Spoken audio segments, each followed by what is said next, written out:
Large Julia Mejia, the Chair of Committee on Labor, Workforce, and Economic Development.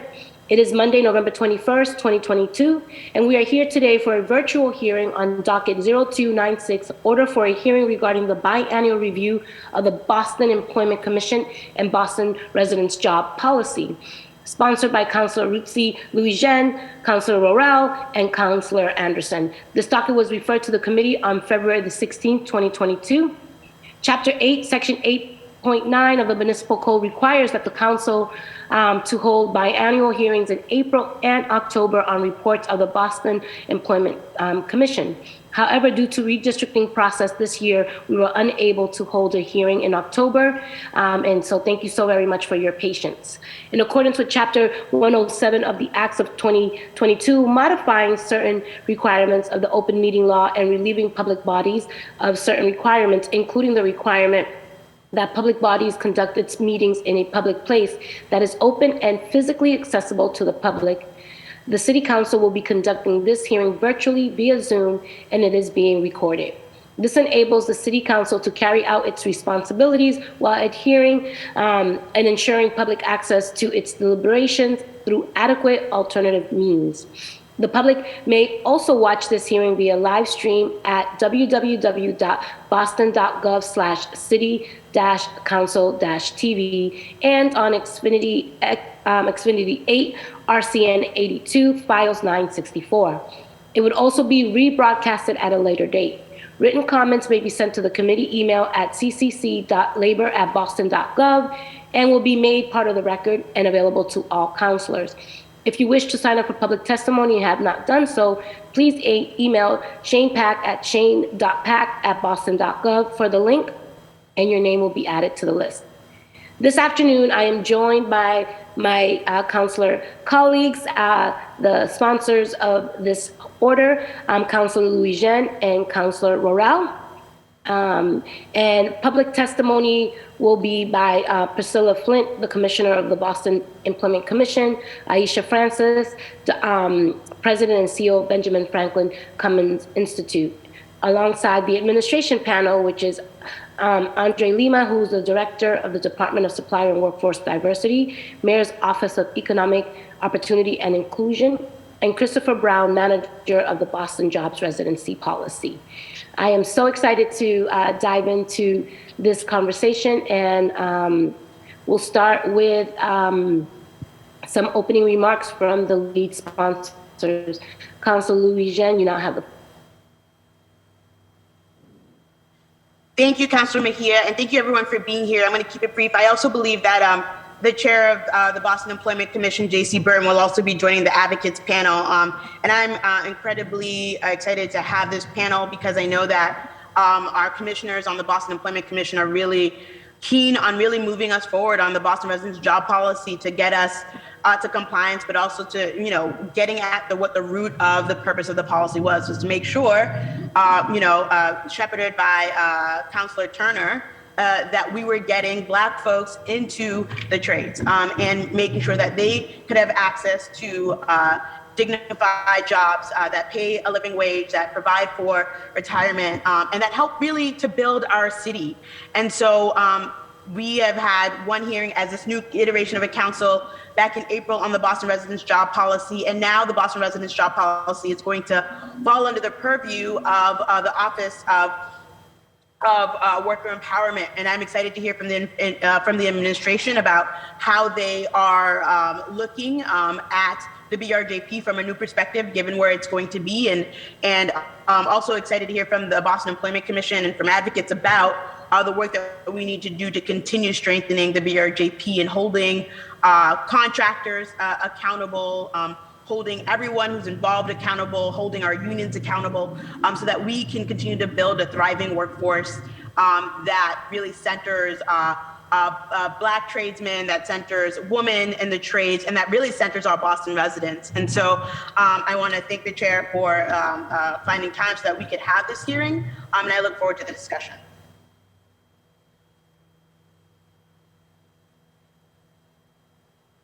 Thank you, Councilor Louis-Jean. Councilor Roral, you now have the floor. Thank you, Madam Chair, and thank you for everyone that's here. And thank you to the advocates that's going to be testifying shortly. We have to use everything that we have in our toolbox to create equity here in the city of Boston, and the Boston resident job policy is one tool that we do have. So I want to make sure that we are doing everything to strengthen this language. I know we revised it back in 2017 on those numbers. Maybe we're revising those numbers again on what percentage, go to Black and Brown, how many hours go to Black and Brown people, how many hours go to City of Boston residents, and also, just want to kind of dive in a little bit deeper on the non-compliance list. Where's that being published? How's that being shared? How can we make more public, those that are not in compliant with our Boston residents job policy? So looking forward to this conversation and continuing to strengthen the tools that we have to create the economic engine here in the city of Boston. Thank you. Thank you, Councilor Royale. I'm not sure if any of my other colleagues are here, but I'll just quickly just add a few opening remarks before I turn it over. This is my, 2.5 years on the council, and I feel like this is one of those conversations that are front and center in our office. And I'm really excited for us to dive in a little bit deeper into the data. But my hope is that as we navigate this particular conversation is that we keep a number of things front and center. One is that, the wages that we're paying folks, right? What we know is that a lot of people can't afford to live in the city anymore, and that makes it harder for you all to be able to recruit and retain talent. So would love to hear a little bit about how you're grappling with this.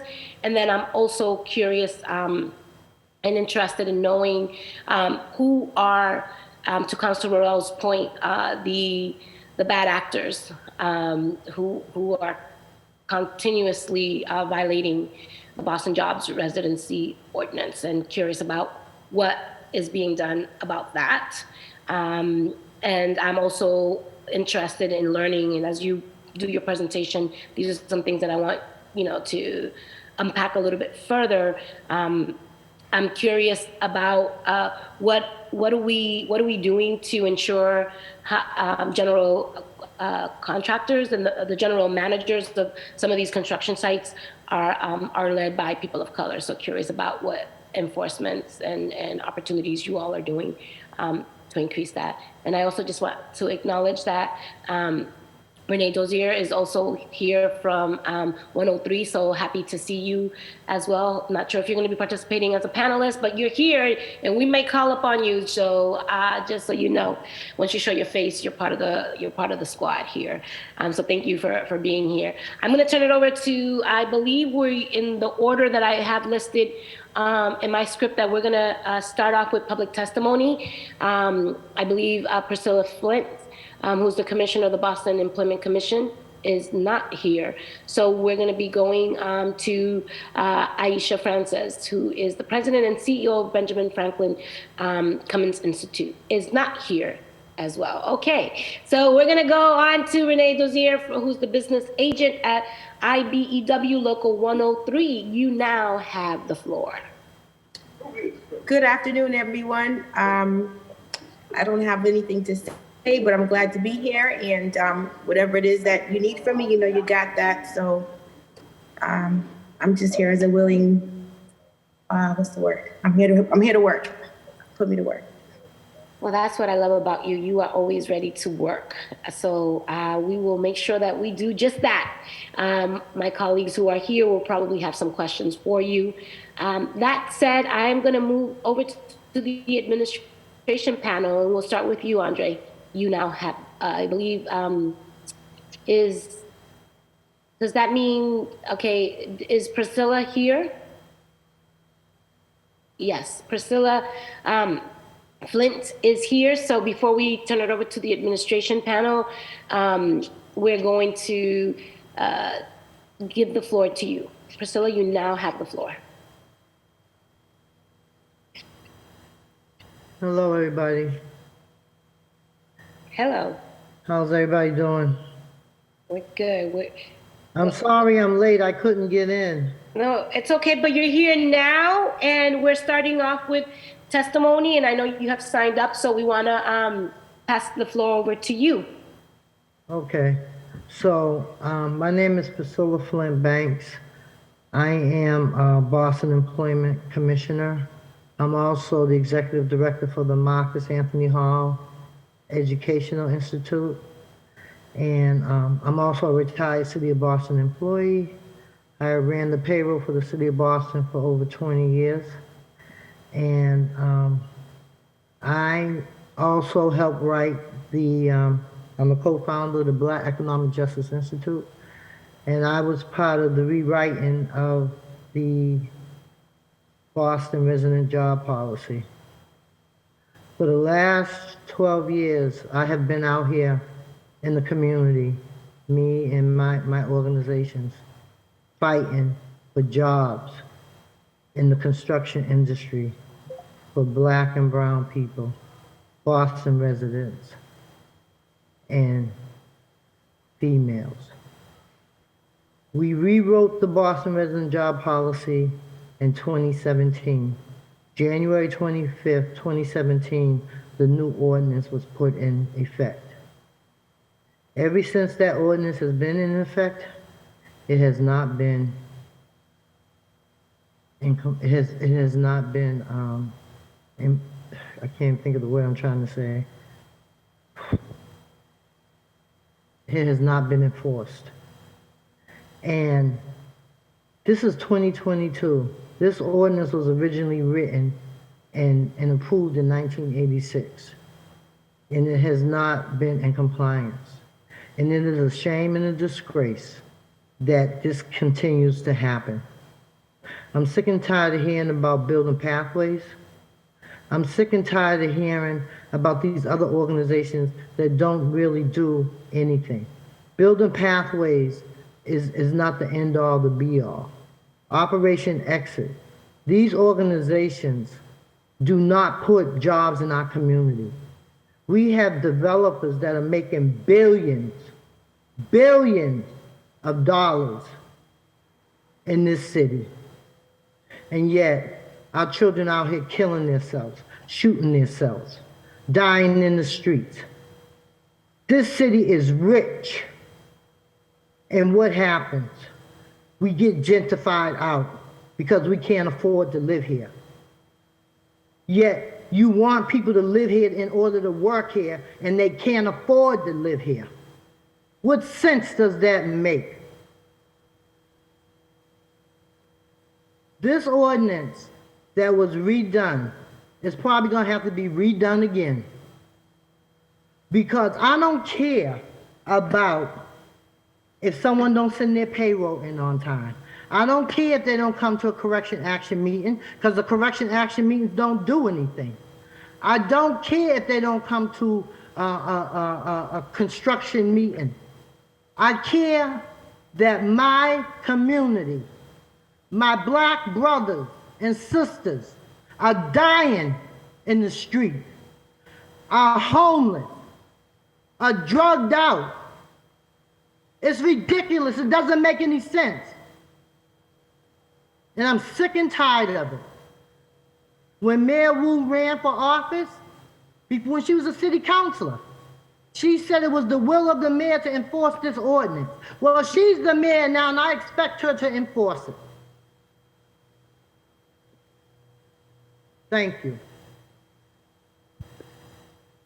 Thank you, Priscilla. We really do appreciate your testimony and keeping us accountable. So thank you for being here. I also want to note that we've been joined by, not sure in the order of arrival, but we have been joined by Councilor Murphy, Councilor Lara, and President Council Flynn. Wondering if any of my colleagues would like to have any opening remarks. And if you do, please raise your remote hand so that I can acknowledge you. Otherwise, we can keep. Okay, I see President Flynn and I see Councilor Murphy. President Flynn, your hand is up first, and then Councilor Lara. Okay, so we'll go to Councilor Flynn, followed by Councilor Murphy, and then Councilor Lara. President Flynn, you now have the floor. Thank you, Madam Chair. It's an important discussion we're having today. And you're exactly right. It's about the enforcement of the policy, making sure that residents of Boston have equal opportunity, equal access to jobs. It's not necessarily the policy itself, it's the enforcement. So that's the critical piece of it. It's important that we hire women, we hire people of color and Boston residents, and that it's enforced. Thank you, Madam Chair. Thank you, President Flynn. Councilor Murphy, you now have the floor. Hi, thank you, Chair. So just feeling the same way that, we often say how we drive past work sites and we see New Hampshire plates and others on the trucks. We want to make sure, and I do feel like it's our role also to work alongside the unions. Shout out to the union members I see here. I know Renee does a wonderful job and others to make sure that we also are empowering our citizens and our residents to know that there is a pathway, these jobs are here. So also take it as my responsibility to work alongside my colleagues on the council and in my community across the city to make sure that we're helping people, sign up for the apprentices programs and know that, and in our schools too, right, that we're making sure our kids know at a young age that this career path is a great one, and how do we get them on that path early enough so that they know when they're sophomores, juniors, seniors in high school that this is a great next step after high school, so they feel like there's hope and purpose and it's a good paying job that, that all of our citizens deserve, our residents. So happy to be on this call and part of the conversation and want to be part of the solution too. So thank you, everyone. Thank you, Councilor Murphy. Councilor Lara, District 6, you now have the floor. Thank you, Chair, and thank you to all the panelists that are here joining us today. In particular, Ms. Priscilla Flint, who I just grateful for your continued advocacy and for your dedication to this work, even when it feels like we're not getting what we need to get done. I'm really excited to see the support for not only ensuring that we are enforcing the Boston resident jobs policy in the city of Boston, but for really encouraging young people to join the trades early and in high school, because I feel like that is not, we typically kind of sit and say, you got to go to college to have a well-paying job or be able to work in your city. And so I'm here to get the information and see where it is that we need to strengthen in order to be able to meet the requirements of this policy. But I also want to think creatively about how we continue to increase the presence of people of color and women at construction sites. One of the conversations that the City Council is taking on right now is particularly about adding a civilian flagger program to the City of Boston. And I think that would be a really good entry point to getting more people of color, more women, and more Boston residents onto construction sites. And I think it'll help us kind of meet the percentage that we need to have in our job sites. So I'm excited to get creative, and I want to hear more about how the City Council can continue to enforce this policy. Thank you, Chair. Thank you, Councilor Lara. I believe those are the comments from my colleagues. I'm not sure if anyone else has arrived yet, but at this point, I'm going to turn it over to Andre Lima. And, I want to be super mindful that my hope is, as we continue to have hearings, that yes, we do appreciate PowerPoints, right? I just don't want us to spend too much time because a lot of this information is public, right? There's ways that we have access to a lot of this information already. So I'm really hoping that the time that we have together is going to be used in the most efficient way. So curious, Andre, how many slides you have for us this afternoon? Oh, you're on mute. Oh, you're on mute. Sorry. Sorry about that, Councilor Mejia. We have about 18 slides, although we can move quickly through them. What will happen is I'll just do a brief introduction. Chris will take us through some of the employment data from April until now. And then we will talk a little bit about some of the outreach and engagement efforts we've been working on, as well as sanctions. So I'll try and keep it as brief as I possibly can, so we have the most amount of time for discussion. So I'm just going to share my screen now, and we can jump right in. Thank you.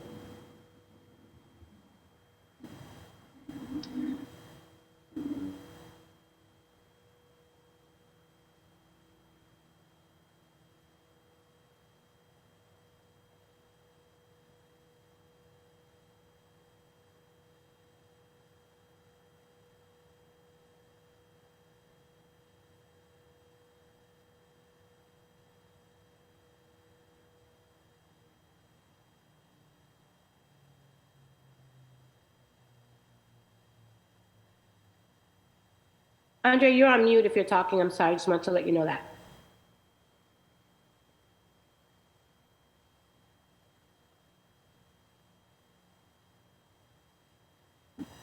Thank you. I think the host needed to unmute me. Thank you. Sorry about that. Again, my name is Ndede Lima. I'm the Director of Supplier and Workforce Diversity for the city. One of the teams in our department is the Boston Residents Jobs Policy Office. Before we jump into the employment data, I am just going to run through some of the BRJP history that I think is germane to this conversation. As Commissioner Flint mentioned, the original ordinance was passed in 1983 with the employment standards below 50% total work hours to Boston residents, 25% to people of color, and 10% to women. And in 1985, and then subsequently upheld in 2017, those employment standards were changed to 51% Boston residents, 40% people of color, and 12% of the total work hours going to women. So those are the current employment standards. And again, these are for public construction projects and private development projects over 50,000 square feet. In the updated ordinance, there are 7 compliance measures. They are listed here on the screen. These are the compliance measures that enforcement is tied to as per the ordinance. So when we talk about sanctions later in this presentation and talk about fines, non-compliance with these 7 measures is what constitutes an instance of non-compliance with respect to the ordinance and a sanctionable offense. So that's just a little bit of background. I'm going to turn it over to Chris to take us briefly through the employment figures. These are numbers from the 22nd of April through the 22nd of September. Chris, just let me know when you want me to move from slide to the next slide. Absolutely. Good afternoon, councilors, and good afternoon to the public and everyone else. So I'm just going to quickly go through the breakdown, the breakdown of the projects and the percentages. This is from the last Boston City Council meeting that we had in April. So these numbers are from April 22 up until September 2022. We've had 119 total active projects. 27 of those projects are developmental impacted projects, which are private projects.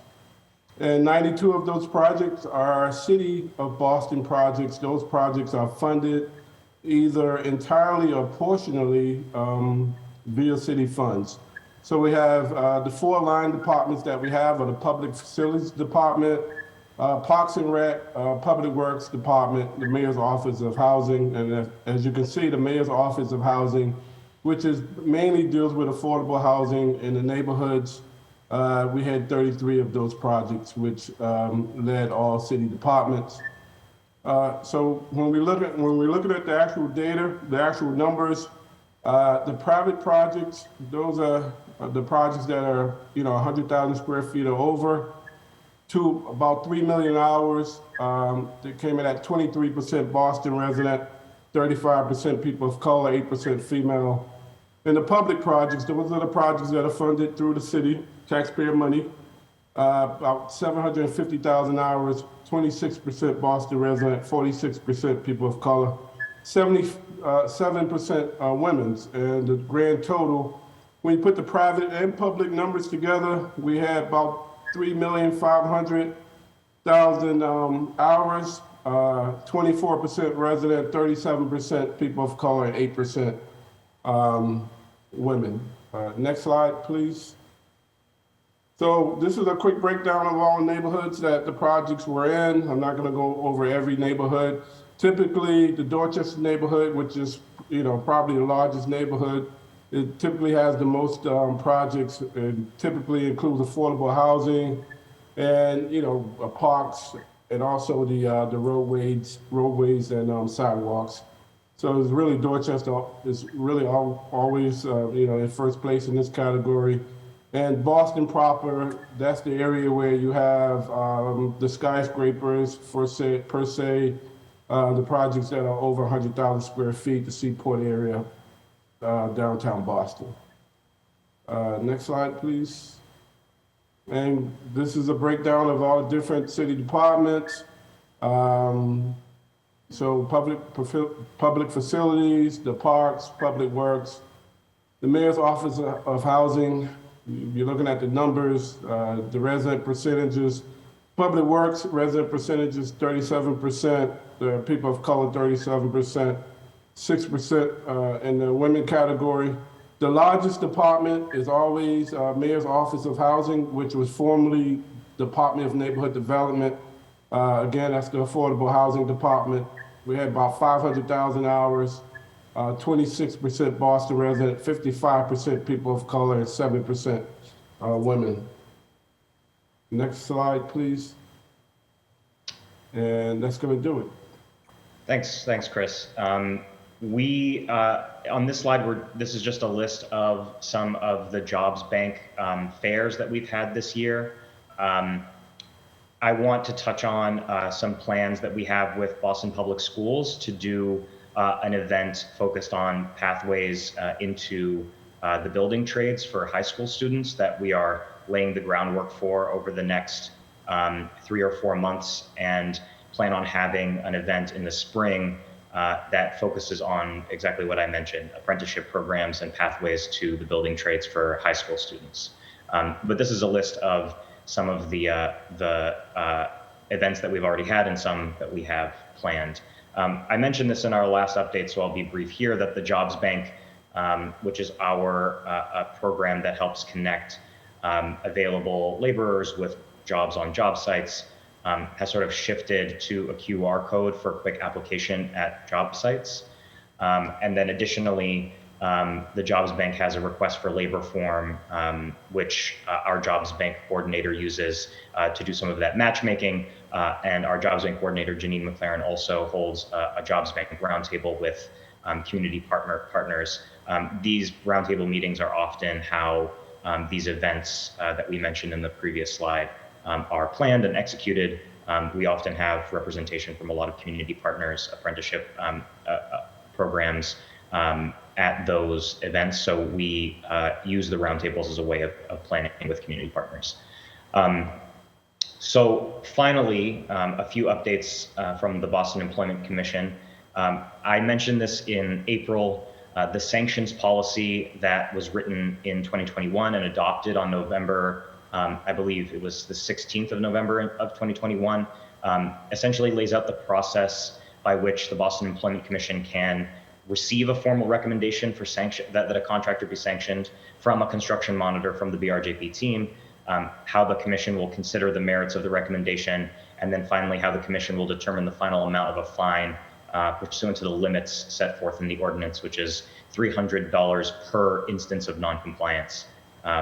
So I wanted to give an update to the council that the BEC will likely hear its first case for sanctions at the commission hearing on December 14th, 2022. And so hopefully in the April biennial review, we'll have an update on that first sanctions case. That's it. Wow, good job, team, for walking us through that as quickly as you did. I also want to acknowledge that we have been joined by Joko Burton, who is the chair of the Boston Employment Commission. So thank you for being here. Before we move on to questions, wanted to give you the floor. Thank you, Madam Chair, and thank you to all the counselors and of course the general public. I am Jacole J.C. Burton, and I have the honor of chairing the Boston Employment Commission. It's with a great honor that I chair this position, as I'm the first Black woman to do so. In this role, it comes much responsibility, and we are emerging from a global pandemic, only to run ourselves right into a recession. While we have seen tremendous progress in some of the numbers and an uptick of what we've received, it's not enough.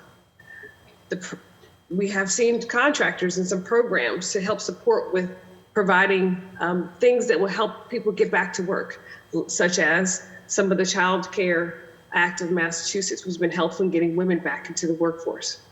And we are witnessing an uptick of workforce development pipeline by some of our largest general contractors, as well as some best practices from some really mature Black and Brown-led companies. However, this is not enough. As you see by the numbers, we fall woefully short, quarter after quarter, month after month, and day after day. I heard earlier where we were talking about trucks and cars from New Hampshire that are taking the jobs from our Boston citizens. And most recently, we can say that we are finally looking at sanctions for projects. However, these sanctions are administrative in its function. There's not an opportunity to sanction for those that are not meeting the number of Boston residents, nor women or people of color. However, it is the first time we'll be looking at these sanctions, and there are approximately three projects that we'll be going to review. The preliminary review that 2 of the 3 projects will have to require proper notification, and then we'll look at that sanction, as Andre mentioned, on December 14th. But as we look ahead, this can't be enough. We need the city to help in partnering with our labor organizations to open up more opportunities. We don't know who's available and who's on the bench in any of our labor unions. Yet, it is the cornerstone of the work that they have, is a cornerstone. They provide the cornerstone of the workers and the workforce that we actually need to build all of our projects. Some of my colleagues, as you'll hear from later on, have suggested that we have a more collective approach to the economic impact that it means for these jobs to be lost from citizens of Boston and actually exit the state. We'll look at what that revenue looks like with this next upcoming year. And lastly, I would like to make sure that we certainly understand that there's ideas and thoughts about how we increase the number of young people working in construction. Not everyone wants to be on a construction site, and there is a whole host of professional services that are available. And we want to make sure that we're evaluating those opportunities and help attracting as many people as we can as possible. Lastly, I want to provide a little bit of testimony about my colleague, Charlie Cofield. Charlie's not here to testify today, but he has provided 37 years of experience. And for those that have been around the real estate development construction field or doing any outreach in any neighborhood in the city of Boston, know that he's given more than 900,000 hours of his time to this city. And his impact is actually priceless. Charlie will leave this commission this year after his retirement from the Carpenters Union. However, he will enter into the workplace for a private firm. I want to make sure that we're noting his work, because if without Charlie, there would be no progress within the Carpenters Union. And we know that he is a valuable asset, and we look forward to seeing his replacement. Thank you so much for your time. Thank you, Chair, and I really do appreciate your testimony. And before we move on to questions, just wanted to also note that we've been joined by Jody Sugarman, who is with the city. She's the Deputy Chief Workforce Empowerment. Jody, you now have the floor.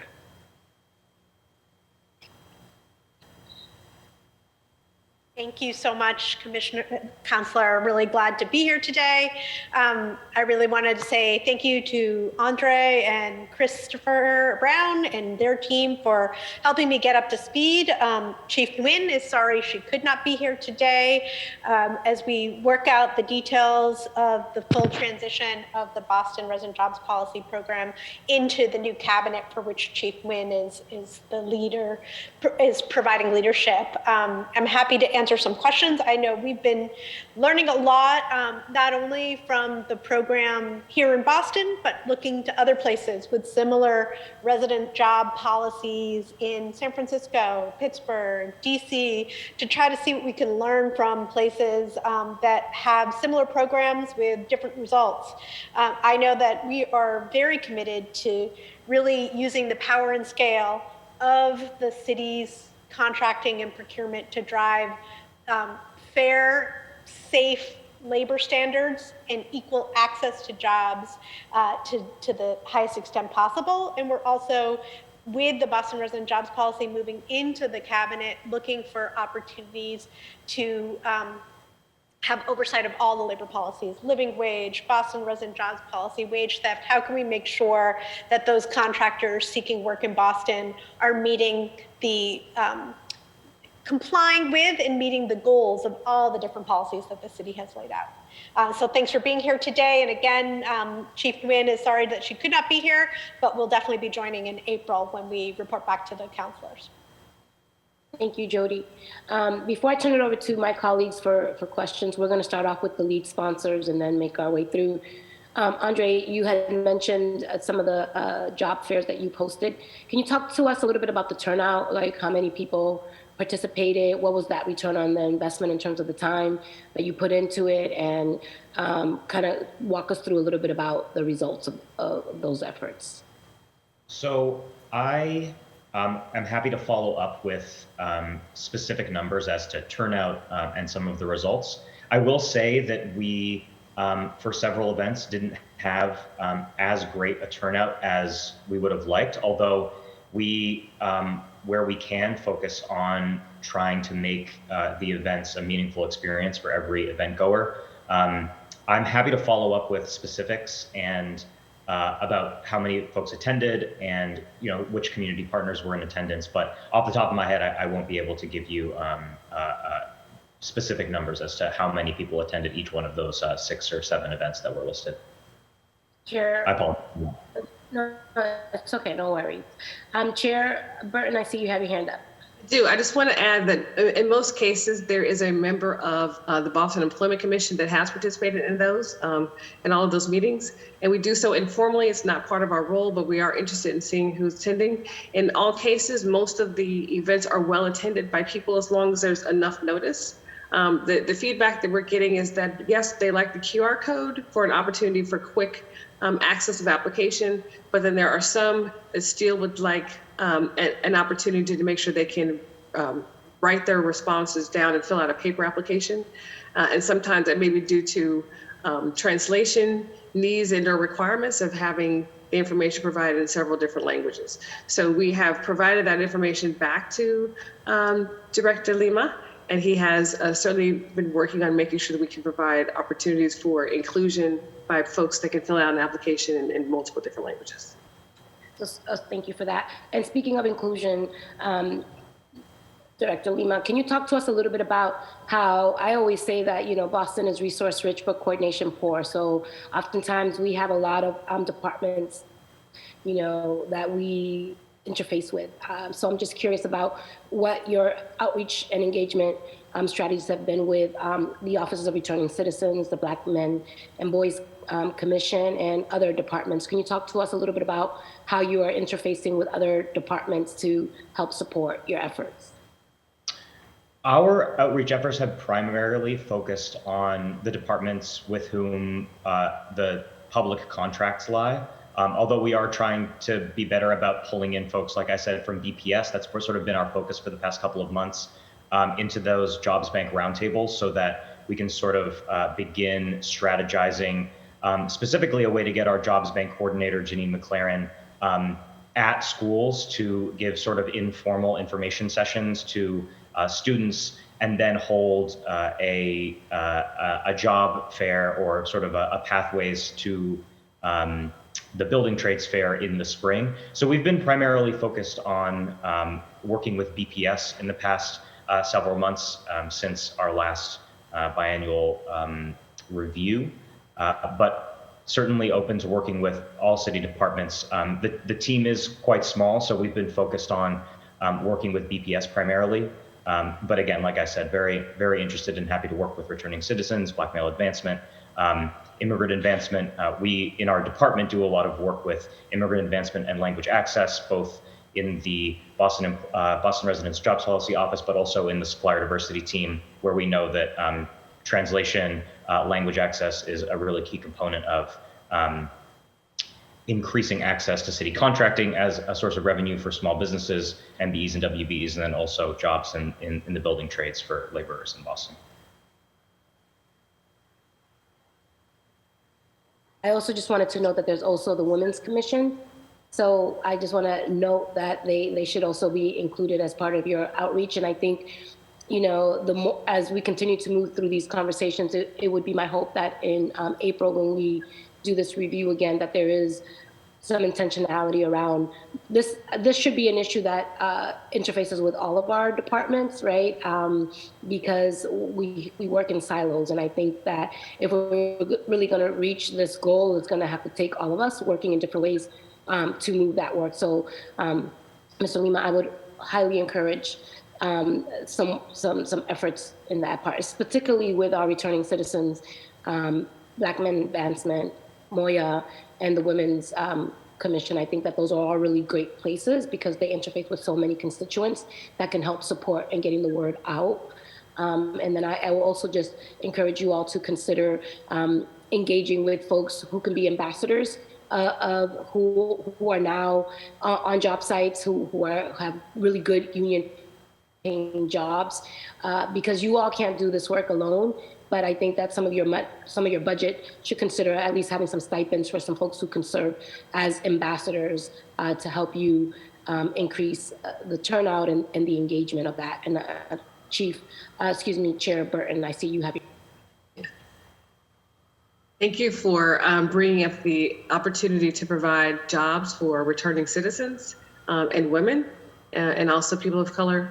I think that one of the challenges that we have in the cities that we have to talk about really clearly is our role of our partners within our organized labor partners, I should say. I know that there has been a concentrated effort to returning citizens groups, many of them. However, what the challenge may be is that they're not necessarily able to have apprenticeship jobs or being accepted as an apprentice with our organized labor organizations. And so that leaves them working with on only our residential projects. And while we see an uptick in residential projects in Roxbury, we know that this may or may not sustain itself and they need other opportunities just other than to work in Roxbury residential projects. So we certainly are at least thinking about from the commission side, I should say, thinking about how we can make sure that we are bringing everyone to the table, especially those that are returning home from being incarcerated, as well as those that are just here may have a different language as a first language, and then also the women that we know that we need to continue to look out for. But thank you for bringing up those organizations. I just want to make sure that we are noting that some of our challenges are working with our organized labor partners. Thank you for that. And just two more questions. I'm curious how many general contractors are owned by people of color? How many? Do you have a number? I don't have a number, although if I have 5 minutes, I can pull up the data for that. Well, you do, yeah. So multitask, because I have another question, and I'm just curious how many subcontracting do the general contractors work with and are owned by people of color? So, it's a two-part question there. So just to clarify, you're asking for in Boston or on BRJP projects specifically? In Boston. Okay, I can certainly try and find the number of MBEs and WBEs that are in sort of the industry categories of construction. I think that those will be sort of a combination of general and subcontractors, but I can work right now to try and pull up that list. But if I can't find it, I'm happy to follow up afterwards with that data. Thank you. And the reason why I ask, because I think it's important as we continue to move through this process, is that we start noting some benchmarks, like this is where we are, and then really start thinking about this is where we want to be, and what's it going to take for us to get there, right? So it's really about the journey, and so wanted to just note that I would be curious, if for the record, if we can get some of those numbers here. And I see Chair Burton, you have your hand up. Thank you. Again, I know that we do have I think there's been an uptick since the city has started to have registration for minority and female-led construction companies, looking at the diversification that's happening within the procurement department, and also the work that's been led by Chief Idowu. So I know that there has been an uptick in what we have had previously to what we currently have, largely due to the efforts in the Economic Development Department. Director Lima, I'm going to. Can I say one more thing? Can I say one more thing? I'm sorry. I wanted to say we have seen at the BEC that when there are women-led construction companies or subcontractors, and subcontractors that are led by people of color, then the numbers on the workforce numbers on our projects are higher. There's a direct correlation between women-led and people of color-led participation that also leads to an increase in Boston residents and people of color on our construction projects. So there is a direct correlation. So I do thank you for asking this question. Thank you.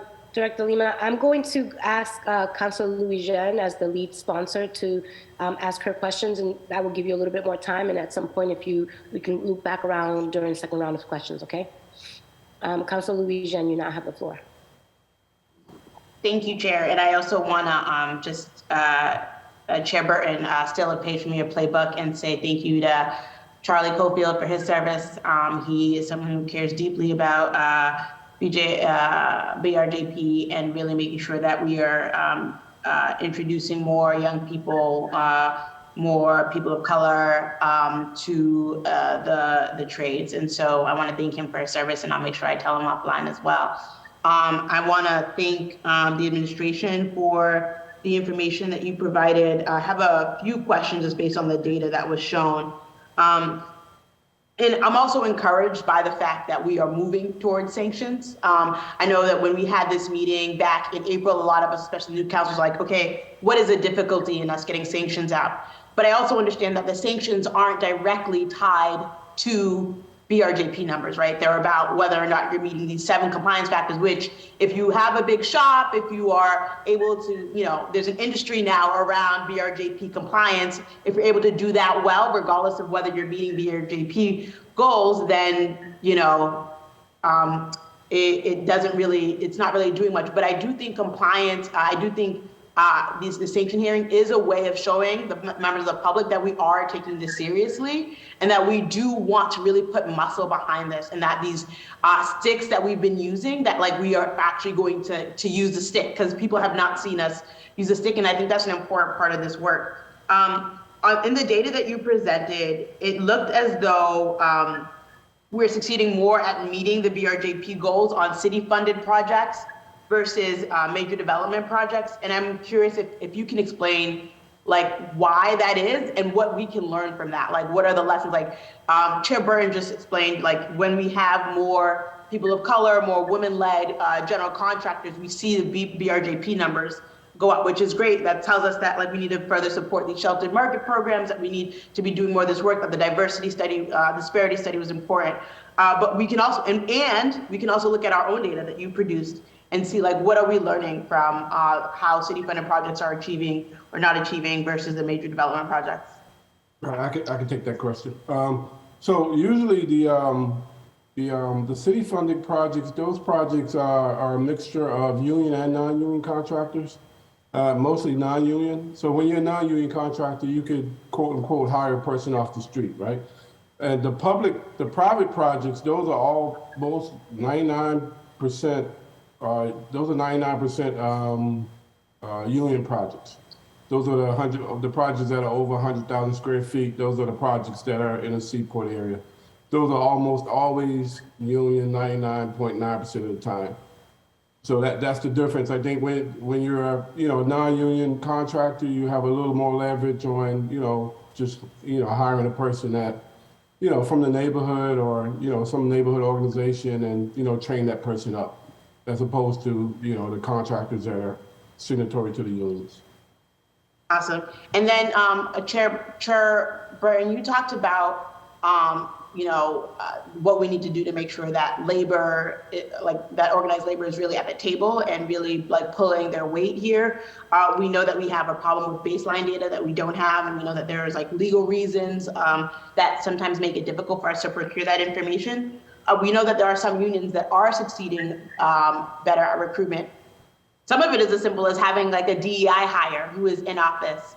I know IBW, Renee was here. They have a dedicated person that they've hired who's working on DEI, also diversifying what senior management looks like, especially if you have this DEI position that is elevated to the senior level. Like have we had and do we have those conversations as a way of trying to strengthen the numbers that we're getting from organized labor? We formally, the BEC is not having those conversations with organized labor unions. We do kind of as part of all of our work. I know that my colleague Priscilla Flint can testify that she certainly is having conversations with every organized labor organization that's around. We do see the most success in 3, which you mentioned. 1, IBEW, also the carpenters and laborers are the 3 that have been doing the most work. and have been advancing the engagement of inclusion. I've said this probably publicly, and I'll say it again here. Construction was primarily a industry that was built for free by people of color. That then changed hands to, Irish people that were enslaved as well. And then somehow, when we started to make a lot of money, then Black and brown people were left out of the economic conversation. So we know that a lot of that is because of our organized labor unions have not been as inclusive and not been forward thinking around how they can be inclusive. And frankly, just not recruiting as aggressively as they possibly could for apprenticeship programs. So it would be great for us to really have conversations that are a little bit deeper than just the service level of us asking them for data and then responding back saying we can't really give you the data, to really think about strategies that will allow us to understand where they're going. I can say, because I do talk to the Carpenters Union often, that they have probably had their best couple of recruiting years, the last couple of years of recruiting people of color, and specifically Black people and Latinx people into their union this past 24 months. That does not mean that there's equitable, that we have achieved equity, and that it's even number of Black and brown individuals, but I know that they have had an uptick of that these last 24 months, more so than they've ever had before. Thanks. So, Andre, if you're gonna.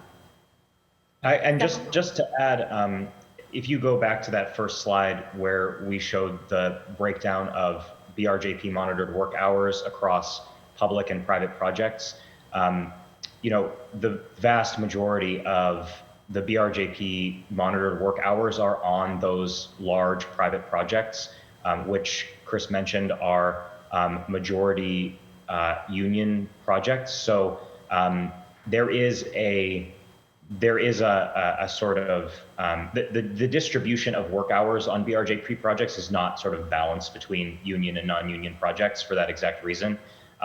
So I think any more insight we have into the diversity of the building trades is really helpful in our own efforts to sort of approach potentially the performance issues on those private projects, because as I mentioned, they are and the majority of hours for all BRJP projects are union hours to the tune of about 75%. Thank you. There's something that we mentioned at the last hearing that I want to explore a little bit more, and I think I talked to you a little bit about this, Chair Burton, but the idea, I think these job fairs that we do are great steps, but I think that especially in our communities and Black and brown communities, like thinking about Nubian Square, setting up a place, having a stationary place where folks can go if they want to get involved in the trades, that it can be, that folks know this is a spot that we have that is, and I know the Work 2 headquarters there has had, they've had events there, but a place that we, the city, maybe in partnership with our trades, set up to make it easier for folks to enter the trades. I'd like us to give more thought to that, especially with this new office of workforce. Is it empowerment development? I want to make sure I get the name right, Jody. But that we are thinking about what does it look like to bring the jobs to the people, to really center it in our communities, and to then also, and then there's all this other work that we have to do, which I'm so grateful that President Francis is on the back to really think about what does it look like to bring the Benjamin Franklin Institute more involved. People talk ad nauseum about what it looks like to really build up Madison Park.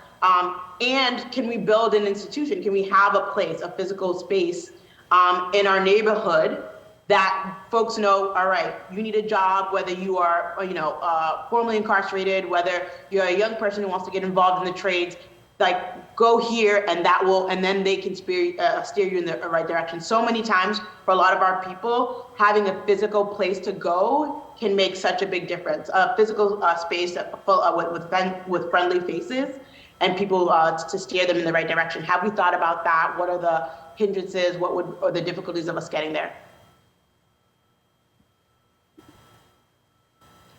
Go ahead, Jody. I'm sorry. No, I could say that with the resident jobs policy coming into the new cabinet for worker empowerment, which also includes the Office for Workforce Development, there's an opportunity to look at those workforce development, hiring, Boston Hires, Mass Hires sites, and finding ways to build better connections in those physical places for the jobs, the Boston resident jobs policy and the work that Janine has been doing. And I know that's on our radar to try to see if there's a better connection, and also so that the Office of Workforce Development Career Pathways is informed by the needs of the Boston resident jobs policy as well.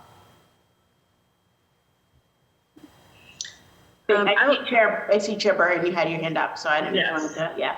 No, I wanted to add onto that. Yes, there has been discussion and thought about how we would stand up, just light discussion, how we'd stand up some type of, satellite training center that would allow a first entry point into trades and or general contracting. In fact, one person that's been this has been a brainchild of is your own very own Christopher Brown, who's been thinking about this for a long time, several years, about how we actually stand an organization up, or a trade organization that is independent from Benjamin Franklin Cummings Institute or a Roxbury Community College that's just solely focused on how to teach people how to do the work. Those organizations are certainly important and are inclusive into most project strategies these days, as well as Madison Park and Dearborn STEM Academy and other high schools that are in the area that are closely located to where these construction projects might be. However, Chris Brown has certainly been trying to champion this idea of us standing up an independent kind of training institute, for lack of another term, that would allow folks that are recently incarcerated or formerly incarcerated to have a leg up. And that would perhaps give them an opportunity to work directly in some of our open shop projects, but then give them an opportunity to also apply into becoming a dues paying member of some of our unions. Chris, I don't know if you want to speak more about this. I did kind of put you on the spot and we hadn't been talked about it in a while. No, I appreciate it, Chair Burton. Yeah, that's what I'm saying. I think training is important. You're not going to have a person walk off the street and just start wiring somebody's house. You need training. I think at the very least, entry-level training. I think, a non-union company would probably hire a person who at least has some type of yearly certificate that they got from a training program in order to, increase that person's skill and become a permanent member of that company's crew, as opposed to hiring somebody, I use the word, off the street, right? And same as the unions. I think the unions, they have application processes twice a year, some once a year. I think if we have, some type of program where a person can go and at the very least get the entry level skills, then when you have these electrical programs, the pipe fitters, when you have these open applications, that person with that entry level year certificate should automatically get points just for attending that training center or whatever. So that's what I'm seeing. I think it's a skills gap between people who are unemployed that are interested, the young people, within our neighborhoods who really need skills and a pathway. I think the exposure, the outreach, and most importantly, an entry-level vocational center, especially for the young adults between 18 and 30, 18 and 35. I think it would be very important, for them to provide outreach to those individuals and to provide a pathway and, again, get those entry-level skills. Thank you, Chris, especially, and I also want to make sure that we don't get lost. What doesn't get lost is something that Chair Burton mentioned, that there are a lot of these really great office jobs too, that we can do a better job of marketing to folks. Like, it doesn't have to all be on site, right? We're talking about good paying jobs that come from either compliance or just being, helping to manage the office around these projects. And those are lucrative jobs that I want to make sure that our folks are able to access. Crystal, I see you have your hand up. Yes. Hello, can you hear me? Yes, you have it. Hello, everybody. Hello, Chief Burton. How you doing? Nice to see you, Lucy. What I wanted to say was like, so when you put up that list of projects, it seemed like there were a lot of projects throughout the city. And I always thought of the idea of having, I know we were doing it in Roxbury, I don't know if it's still going on, having monitoring committees. And the fact that there's 9 districts, why couldn't there be 9 monitoring committees so that they could monitor more of these projects? Because I feel like that's also a hindrance, that there's not enough monitors that are monitoring these projects. We have, I don't know how many hundreds of projects do we have. Do you know, Andre, how many projects there are that are out there? Chris, how many projects are currently open? We have 6 monitors, so that's the number of construction monitors that the BRJP office for the city side has, and there's a few monitors from the BPDA as well. Chris, off the top of your head, number of projects?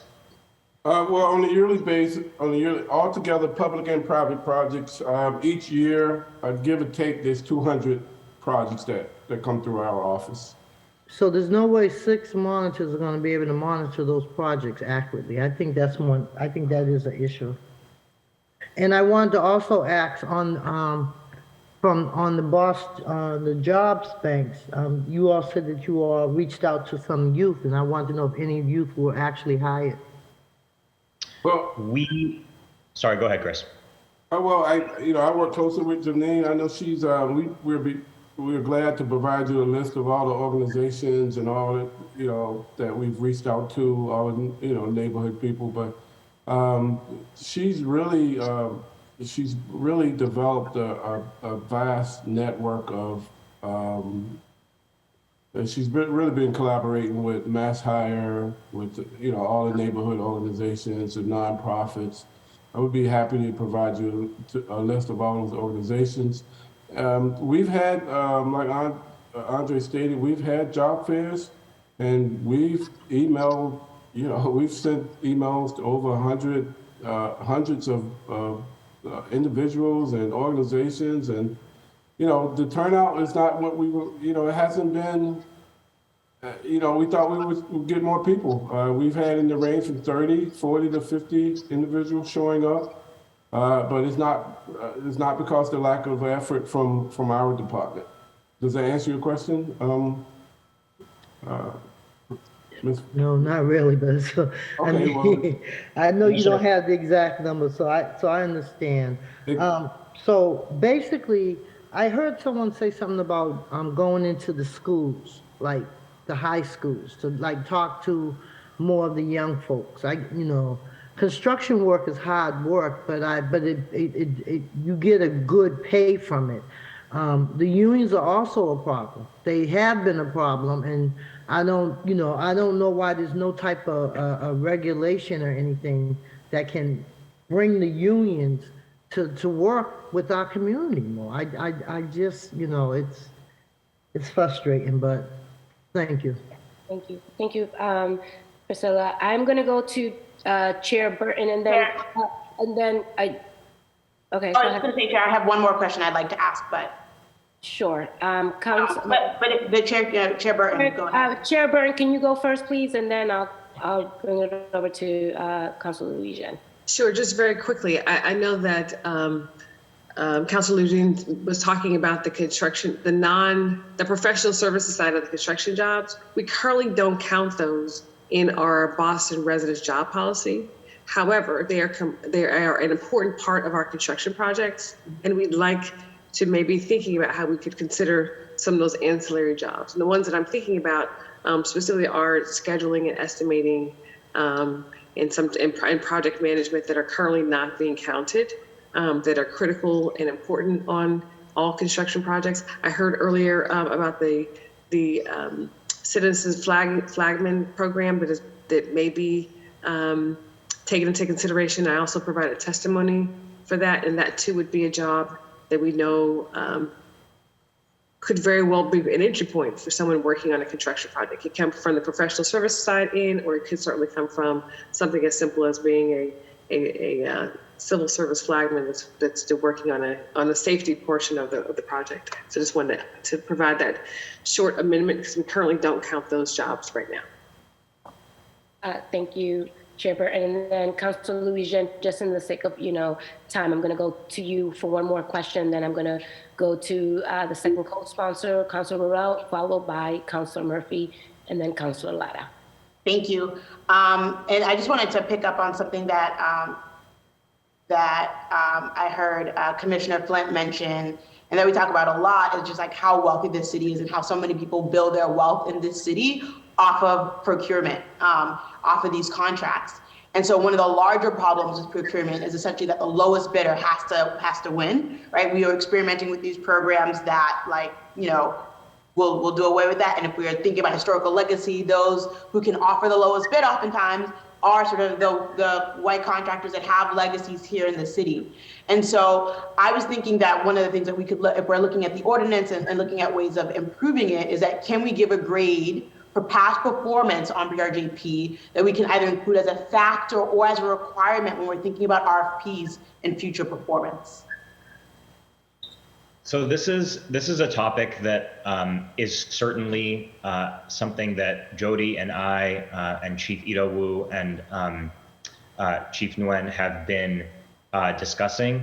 I think this is exactly the way that a bad actors list can actually be put into practice if there is a standardized approach to integrating BRJP performance into the evaluation criteria, essentially for large construction contracts in Boston, where that is possible. So I can say that this is certainly something that we are working on sort of fleshing out, both the city's strategic procurement team as well as Jody's team. And I think that the Office of Worker Empowerment is also thinking about this sort of same approach from a variety of angles, not just BRJP performance, but also workplace safety. So yes, I would say that this is certainly something that we want to pursue and are exploring currently. Commissioner Flynn, I see you have your hand up, so I'm just going to let you go first, and then we're definitely going to be moving on to Councilor Morrell. Okay, I just want to say, I believe it's called debarring, where they, you can stop them from getting business in Boston. But I mean, I started monitoring projects in 2010, and I still see some of the same bad apples. So that is definitely something that really needs to be looked at. If you are not in compliance, then you, especially if it's continuously, then you need to be debarred from working in our city. Thank you, Commissioner Flynn. I just want to note for the record that in 2020 and 2021, it was the same thing that we were sounding the alarm on around the bad actors list. And so it's going to get to the point where, we continue to uplift that as a strategy to help us achieve these goals. And I think that we're well positioned this year to, make it a little bit more formal and stop asking for that and actually formalize it, to Councilor Louisiane's point, because that's the only way we're really going to get a handle on this. I think that if you're not doing business in ways that really are creating opportunities for Black and Brown and women here, then we need to reconsider whether or not we want to do business with you. So I think we're going to have to take that posture as we continue to move through this conversation if we're really serious come April to see some numbers changed. I think that people are not going to take us serious unless we take serious measures. So I'm going to move on to Councilor Morrell. You now have the floor. Thank you. Can you guys hear me? Yes. Awesome. Thank you, Madam Chair. And I'll keep it there. Do we, Andre, this question is for you, is do we have that list, and who's that list being shared with on those that are not compliant with the BRJP numbers? So for both of, because there are sort of two questions, and I think the integration of a BRJP performance criteria in sort of RFPs for major construction contracts in Boston, I think would be looking at the performance against the employment standards that are set forth in the ordinance. In terms of the bad actors list, there's sort of two possible ways that you could populate that list. And for both of these, we have we have data. One would be, which contractors and subcontractors are meeting the employment standards of the ordinance, which is the 51%, 40%, 12%. As you can see from the numbers that we presented earlier, given the performance across all projects being, for the most part, below the employment standard that's set for that category, most contractors that are working on BRJP projects will fall on that list because of the way that those numbers are distributed across all projects in BRJP. The 7 compliance measures, however, which with this ordinance is the measure of technical non-compliance, so the offense that can be sanctioned. That list would be comparably smaller, but we feel that the spirit of the bad actors list is really the former. The number of folks who are not in compliance with those 3 employment standards. But the reality is that the list is quite large, given that those employment standards are really not being met completely often. The people of color category is a higher achieving category than the 2 others, but that's sort of where we are with the bad actors list. The ordinance makes clear that the commission has the power to promulgate the bad actors list. So I think in terms of circulating something that could be helpful for City of Boston procurement leads or the council, we would work with the BEC to determine what that would look like and then circulate it to the folks I just mentioned. Yeah, and I just think about the first list that you mentioned, and as a district councilor, we're constantly meeting with developers, and as we're meeting with developers, we're writing letters of support. So if we had information on who's on that first list, these are things that we can leverage as a city councilor to say, this is what we're advocating for within your project, knowing that where your numbers are. So I mean, if that first list could be shared with the council, I think there's things that we could do immediately on using leverage, whether it's our letter of support, when it comes to the ZBA or the PPDA, that we can make like an instant impact right away. And then my other question is the presentation that you presented on, is that on any website in terms of like the breakdown of those numbers? So there's a page on boston.gov called, there's actually 2 pages, one of which is the Boston Residency Jobs Policy page, and the other is the page for the Boston Employment Commission. The former has a section which includes data, performance data. So those numbers should be there and we update those regularly. So we do need to update that page with the most current numbers that we prepared for this hearing, but that's where that information lives publicly. Awesome. And I would just encourage, the more public facing we are with those data, with that data, I think the better. And even diving in deeper into that data, because we know, hours is one thing, but we also have a racial pay gap here in the country. So I know it doesn't say it in the ordinance, but if we can get, down to the wages, per demographic, per category, that will be extremely helpful because hours is one thing, but we want to make sure that, equity and financial mobility and economic mobility is happening when we are hiring people. So I would love to have that information. And the next report is wages. We don't currently have that information. We do have information on prevailing wage, but the wages for each worker that works hours that are monitored by BRJP is not information that we currently collect, although I'm happy, Jody and I are happy to talk about how that sort of visibility into pay can be better integrated into either whether it's BRJP or it's some of the other programs that are going to fall under the Cabinet of Worker Empowerment. So we'll certainly have a discussion about that. Awesome. And I've heard everything from, enforcement, maybe increasing the monitors under the BRJP, and professional services to be added to the language. Is there anything else in terms of if we are looking to revise and strengthen this ordinance that, we would advocate for either, from the BEC or from the city departments?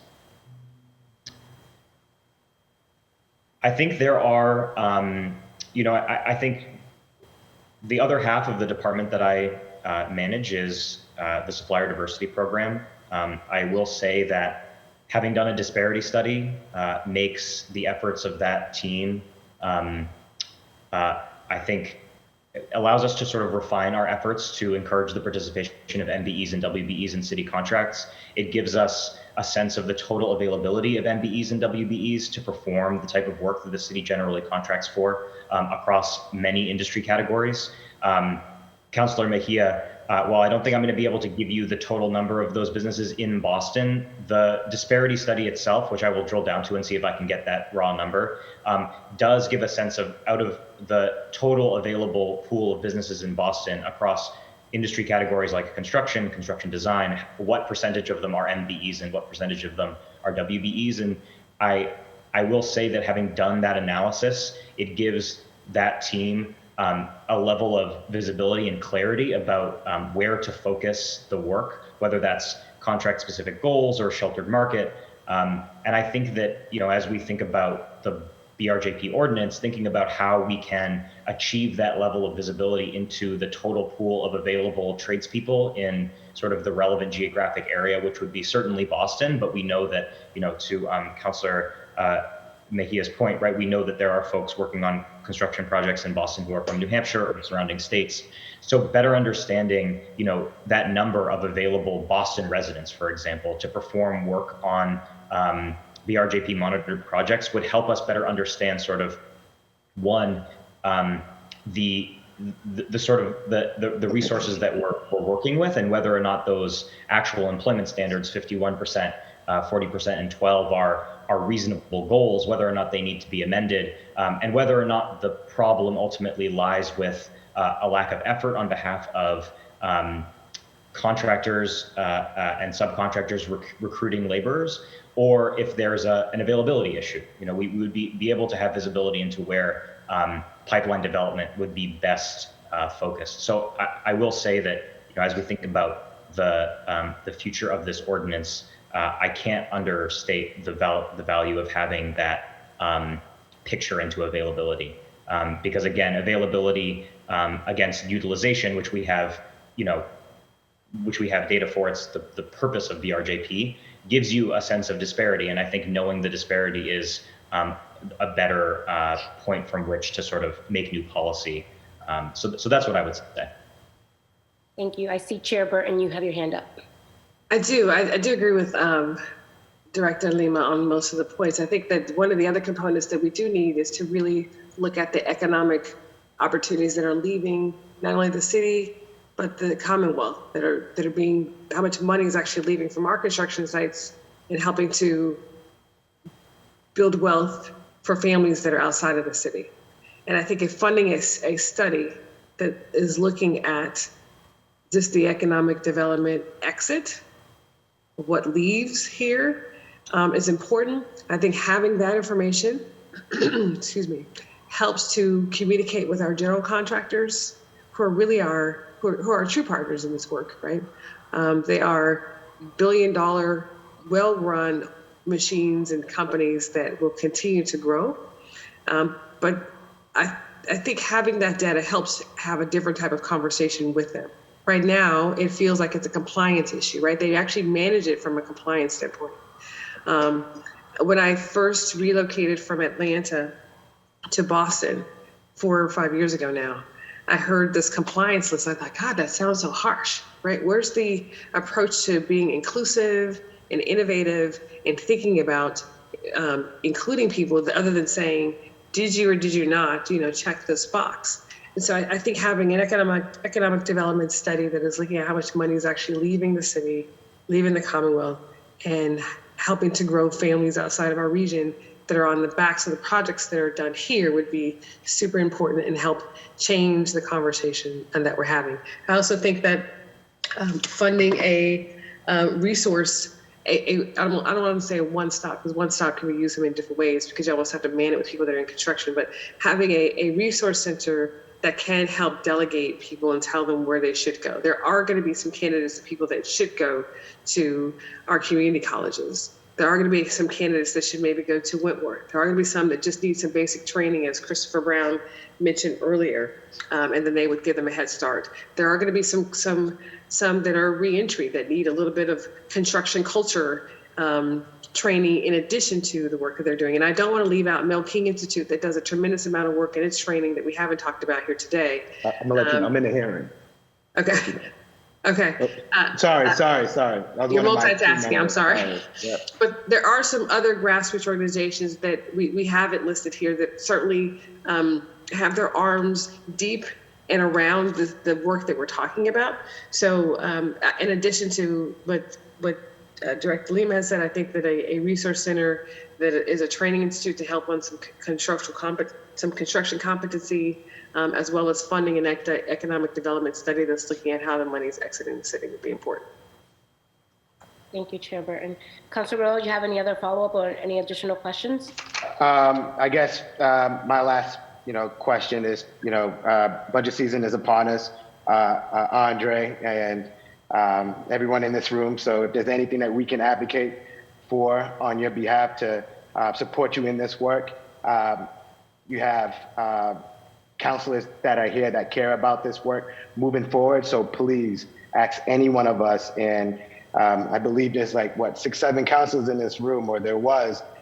So that's a good portion of the Boston City Council to get the investments that's needed in order to make this work move forward. So please do not be shy. Bring us your wish list because we're allies in this work. Thank you.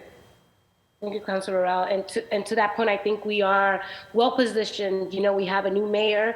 We have a very diverse council. We have new members of the Employment Commission, and I think that all of us working together, and we all wear different hats, but the only way we're going to get to where we need to be is if we all lean into this work in ways that are solution focused. So I'm really glad that my colleagues are offering a lot of really great suggestions, because that's the only way we're going to make the change that we all want to see, right? So my hope is that we're going to be moving beyond the dialogue. As Commissioner Flint said, I think we're all sick and tired of being sick and tired. And I think that this moment calls for us to really act with urgency. And I would like to just uplift Councilor Louis Jen's point earlier around really if we're at a point now, I mean, this was written in 1983, if we're at a point now to really take a look and a deeper dive and refresh the ordinance, and make some, I know we made some tweaks throughout over the years, but I think that we are well positioned now, especially around sanctions and enforcement and things of that nature, to really get us to where we need to be. I think I would love to partner alongside you, Councilor Louis-Jean, on those efforts as you continue to give this some thought. I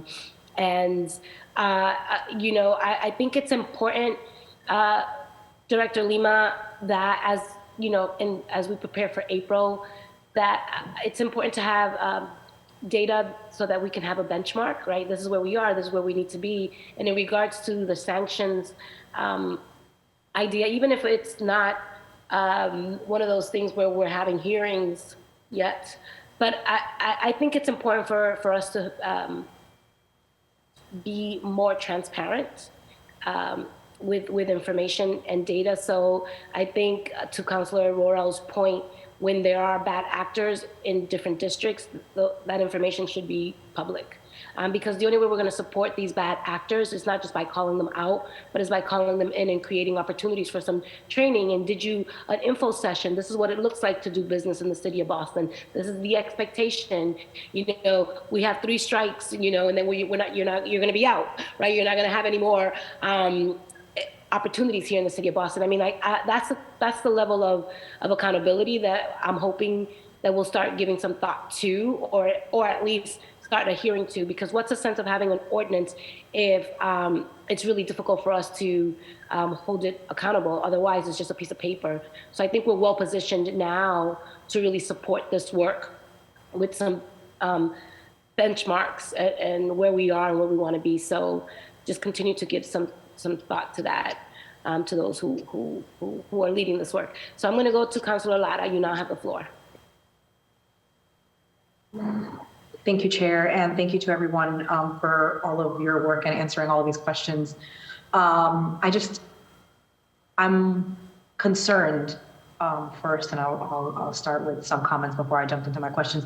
I'm concerned about how much work we're doing about getting these jobs to people, and how much work we're planning on doing and we're requesting of the people who are here to get these jobs to the people. And the reality is that we have an ordinance and there is a Boston residents jobs policy, and it is the responsibility of these companies to fill these positions in compliance with the residents jobs policy. And if we had more legal standing to, really move forth with more sanctions, and if our, it was more than a $300 fine, these construction companies would be at every school, they would be at every college, they would be at every place, running their own damn job fairs. But here we are talking about like how every single office here, with all the work that we've been doing to try to fill the jobs, every place that we've been, all of the work that we have been doing to help these companies be in compliance with what is one of our city ordinances. That is work that they should be doing. To this point about how much wealth and how much wealth is being built off of the back and at the expense of the people here in the city of Boston, there is more than enough resource for the people who are doing business in the city to manage this work themselves. And the reason why they're not doing it is because if we are doing something about it, we're slapping them on the wrist. $300 for a construction company as a fine, I can pay that fine and I don't own a business, right? Like that's not a deterrent. And I know that some of the issues that we have had, and again, we've had this conversation in April, we just had this conversation, and this was the same issue that I brought up, and it's been mentioned now by Mr. Lima, and it's been mentioned by some of my colleagues about how it's really hard for us to make sure that people are in compliance because we don't have a baseline. And so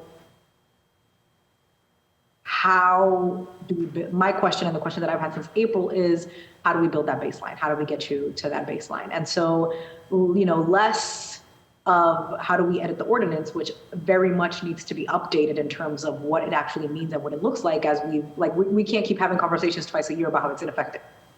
I've only been here for 1 year and I've had this conversation twice and I'm already tired of it. So we need to build you a baseline. And, my policy and research fellow is sitting across from me, and the whole time I'm talking to Clara, and I'm like, we need to do some research about how to build this database and how to get people and people who work construction in the city of Boston to self-register. And that's one. I have every intention of working on that in my office in terms of getting you those baseline numbers, and how do we, within the constraints of the law, get people to tell us where they are so that we're able to make the case for the sanctions. If we don't have the baseline, we can't do anything. And so that is really at the core of the issue with enforcement. So that's one. That's my first, the baseline data, basically, of total number of residents. And one of the ways that we give, one of the definitions that we use, one of the terms that we use to define these companies as that they are responsible, right? And so the definition of responsible right now is in alignment with their skill, their ability, or their integrity as a company. We need to update the definition of responsible in the ordinance to include history of BRJP compliance, so that when we're looking at a responsible company, that is included on there. And I think that a way that we incentivize, one of the things that we need is that we need these construction companies to report the demographics of their core crews to us. And one of the ways that we can incentivize that is by including it in the definition of what a responsible contractor is in the city of Boston, right? And so if we include that in there, then we're incentivizing them to report the demographics of their core crew there. And I know that the unions are not required legally, but if we create a registration that is individual and personal, then we can get a lot of the workers to, give us their information on their own. I don't see, and I haven't, we'll do more research on how to make that happen. But I think that for me, that is the core of the enforcement, and that's the information that's going to be really integral for us to move this work forward and stop kind of getting stuck at this 25%, 30%. Is there a reason also why we don't have the numbers broken down by union versus non-union jobs? I know that Chair Burton shared with us that there's a very clear distinction from unions and non-unions in terms of, and businesses that are already led by people of color and women and Boston residents. Can we see the numbers broken down by, in terms of compliance, by what is union and what is non-union? I believe that's possible. So essentially work hours by union versus non-union. Yes, and with the same percentages that you have, but just broken down by union and non-union, because I think that is going to tell us a story about whether unions are more in compliance, whether non-unions are more in compliance, and we know kind of like where to put our resources towards. So I'll leave. I think somebody else unmuted themselves to answer that question. I was just going to say, Chris and I can certainly go to the performance data and see to what extent we can essentially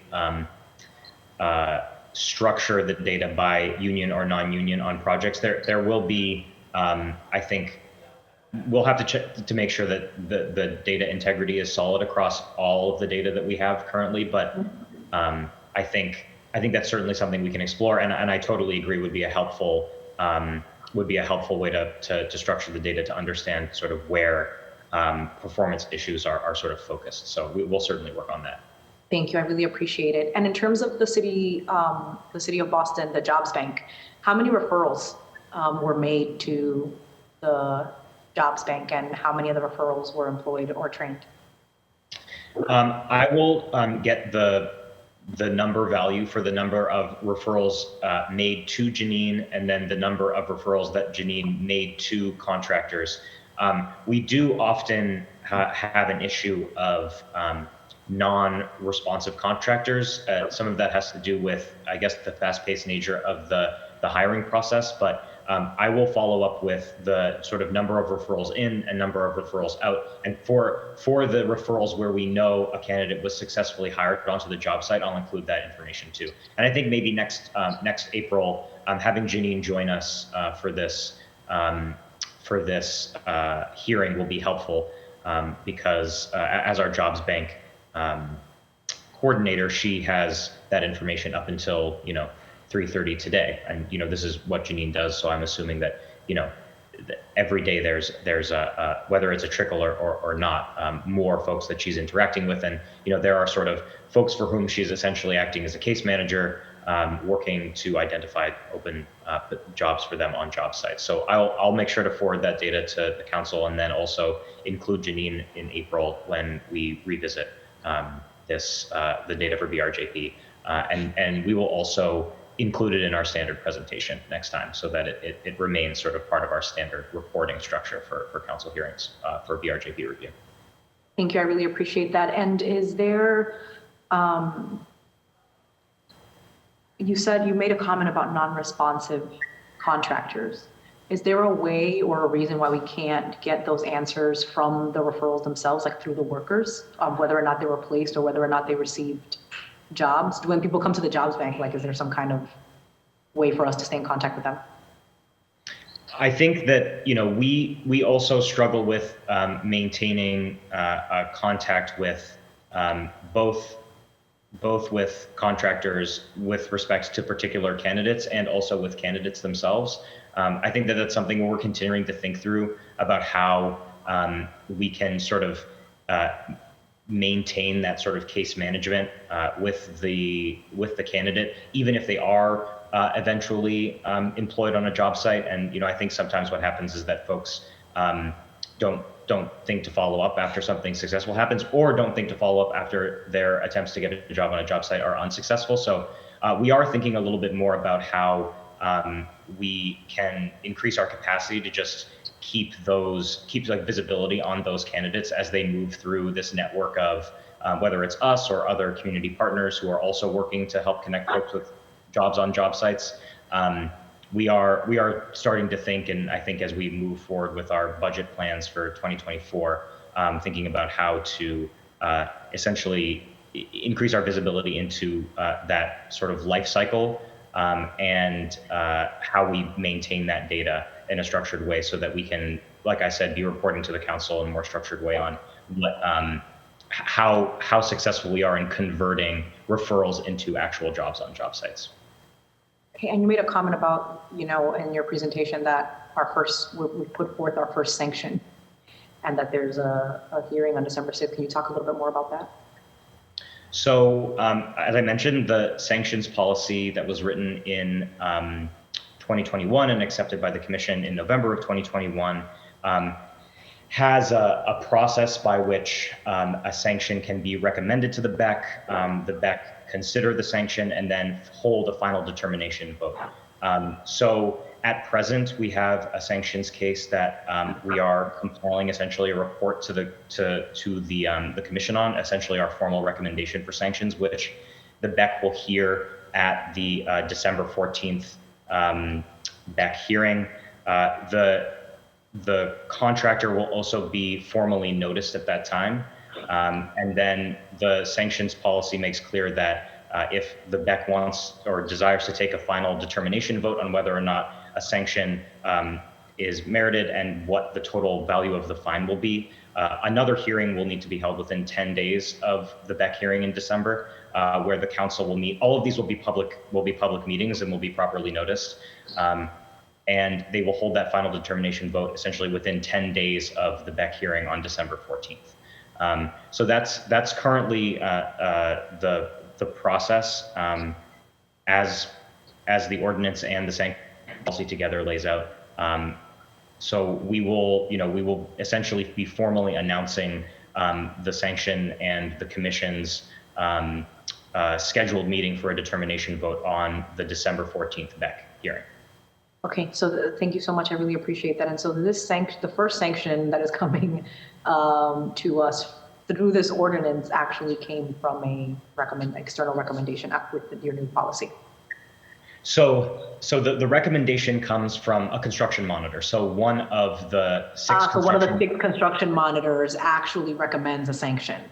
Exactly. So the monitors are the staff of the BRJP that are in a position to observe instances of noncompliance. Again, those 7 measures, whether that's a subcontractor who begins work on a project without attending a pre-construction meeting, or a failure of a subcontractor to submit weekly payrolls, and then failure to correct that error within 7 days of the ending of that week. So the monitors will observe these instances of noncompliance, and the policy states that if they are unable to correct, if the contractor, after having a corrective action meeting with the monitor, is unable to correct the violation, then that would constitute read the policy an instance of noncompliance. And so the monitors essentially will observe and document the cases of noncompliance and make a formal recommendation to the BEC that a case for sanctions should be opened and reviewed by the commission. And then after noticing and scheduling that final determination vote, a majority vote of the commission allows for us to move forward with actually finding the subcontractor, the contractor in question. Thank you. Councilor Lara, I wanted to just note that Commissioner Flint had her hand up and may want to address one of your questions. Oh, so, yeah. Before you wrap up, Commissioner Flint, you now have the floor. And I also want to acknowledge that the third co-sponsor of this ordinance, of this hearing today, Councilor Anderson has also joined us and will be going next to you for questions. Okay, so a couple of things I want to say. First of all, this ordinance can be enforced. The reason why they claim they can't enforce it because they are afraid of getting sued. But there is a whole law department, and I know that there are lawyers in the city council, that if it's written a different way, maybe the language needs to be changed. Also, the correction action meetings, I really don't see really how are they corrective action meetings, because I don't see any correction from a lot of the contractors. And also the $300 fine, we talked to now our governor last year, when she was the Attorney General, about fines. And she said that we would have to go to the legislation. But the $300 is a joke. It really is. I mean, for a large construction firm, that's nothing. And so, and another thing too, you got to look at what what we're worth. Black people are worth $8 in this city. $8. And so that in itself should be a reason to be able to sanction these contractors. These are billionaires, and they've been getting away with it for a long time. And it's really time for it to stop. And I hope with the new administration that's here, the new administration that's coming in, that we really can hold these developers accountable, because they just get a slap on the wrist and they think it's okay. They don't have no respect for the BEC, the BRJP, or the city. And so with that being said, I hope, that. You went on mute, Commissioner Flynn. You went on, we got to hear you. I'm sorry. I hope on the 14th that some of you city councilors will be able to come to the hearings, because I'm telling you, it's very frustrating. I've been doing this for 10 years, coming to these meetings, and it's very frustrating because I do it for out of my heart. I don't get a nickel, dime, a quarter for coming to these meetings. So that's another thing you may want to look at too, stipending the commissioners. There's a lot of commissions that get stipend. It's not just us coming to these meetings once a month for 2 hours. We have to look at these reports and read these reports and everything. So, change needs to happen. Thank you. Thank you, Commissioner. Councilor Lara, do you have any more questions? You're good? So I'm going to move on. I think it's just obvious for me that we need to set a baseline in order to be able to move any of this forward, and we can't just keep coming back here without doing something about that. So thank you. I'm so excited that there's the energy for that with our council colleagues, because we have been pounding the pavement around this, and I think it is, we always find ourselves in the same place, right? So I think that the only way that we're going to fix it, and Director Lima, which is why I always ask about baseline, where are we starting? Because there's no way for us to really hold ourselves accountable if we don't have really good information of where we need to go. And I do agree, and I think we have talked about this in previous hearings around increasing the amount of fines. I'm from the school of thought that, if you're not going to do business in ways that are really supporting Boston residents, then we need to consider whether or not you're going to do business here at all. And I know that's a bit extreme, but I think that we need to find some ground here, because otherwise they're just going to keep showing up and laughing in our faces, which is what normally happens. I'm going to go to Councilor Anderson. You now have the floor. Thank you, Madam Chair. Good afternoon, everyone. Commissioner Flynn, nice to see you here. Andre Botage, nice to see you. I guess I'm just going to go through my questions, and I apologize if I missed a portion of it. It just seems like our schedule seems to be crammed in the end of the year, and being almost not rookie, it's kind of difficult to know these things beforehand, but here we are, we're super busy, and I appreciate you, Madam Chair, for holding this and accommodating us. So if the questions have been answered, I guess I say all that to say, please just say pass or already been answered. So I guess, can you tell us a little bit about if you are meeting the requirements of the ordinance originally put forth by Mayor? We know that as it was put forth by Mayor Flynn, 83, an amended then in 2017, and more stringent standards around the various percentages pertaining to Boston residents, people of color, and women. And I guess if you're not meeting them, can you tell me what numbers they currently are and how close they are to being met? Certainly. So I'm just going to pull back up the numbers. We have a presentation that we ran through at the very top of the meeting, but I will just briefly review the employment performance for projects currently. So across all projects, which are a combination of private projects and public projects, for a total of about 3,500,000 total hours worked. BRJP monitored projects are at about 24% Boston residents, 30% people of color, and 8% women. So obviously we are doing, and again, the employment standards for each of those categories, is 50%, 51%, 40%, and 12%. So we are at about half of the desired employment performance for the categories of, for both private and public for Boston residents. We are close to the percent for people of color. Again, the standard is 40%. We're at about 37. And then for women, we're at about 8, where the standard is 12%.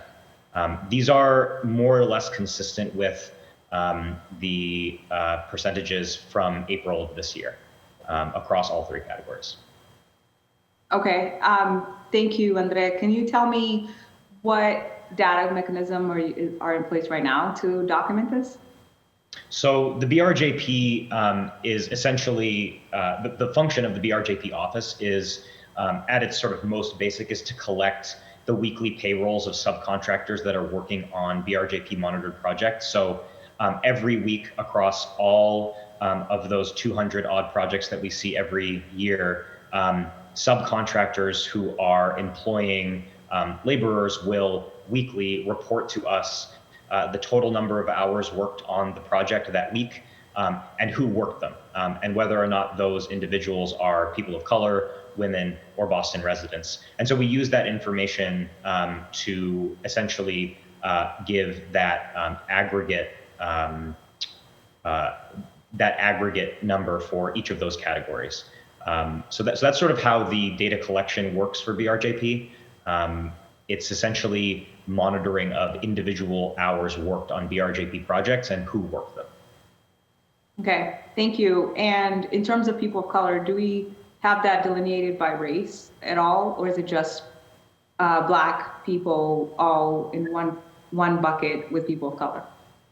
So we do have some data on the race ethnicity of laborers who are in the category of people of color, and we can cut the data that way and share it with the council. I believe we may have sent a similar report in the past. I'm so happy to do that again and send that.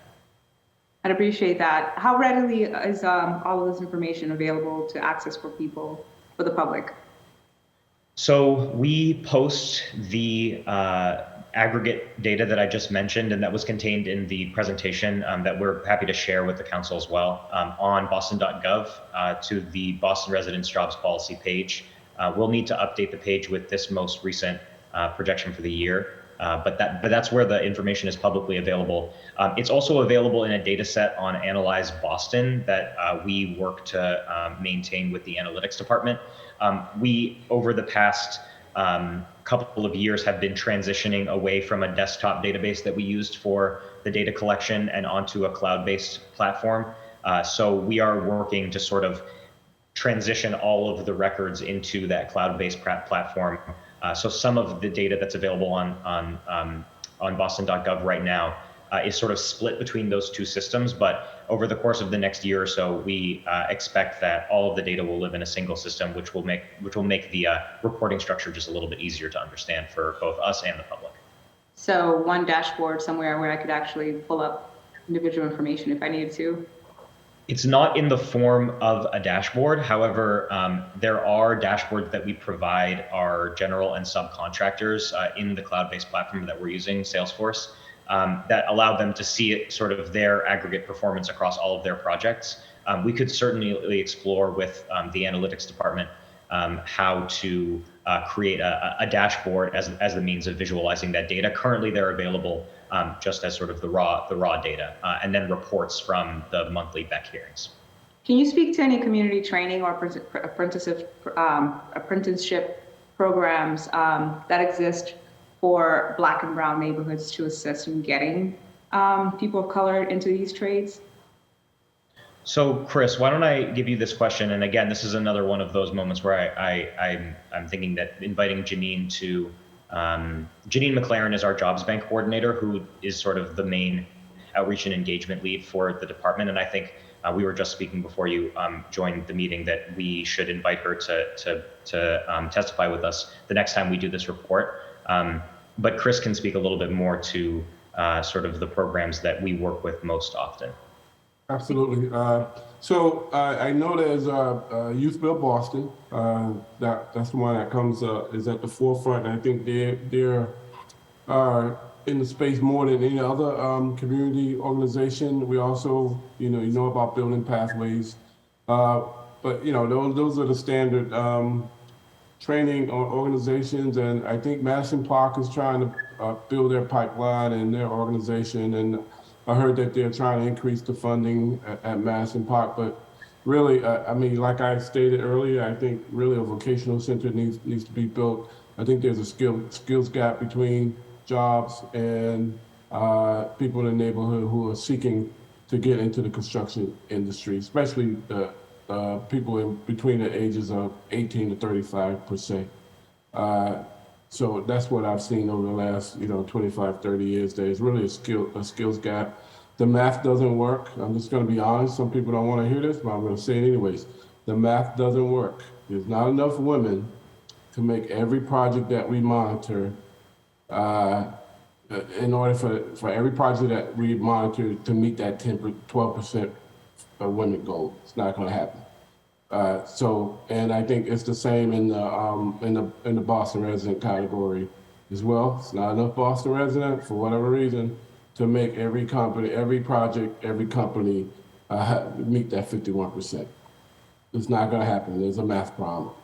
So would you say that whatever exists, Youth Build and Building Path Forwards and the other programs that you mentioned, I think you mentioned 3, along with the future of Madison Park and other trades programs, would you say that what currently exists is insufficient?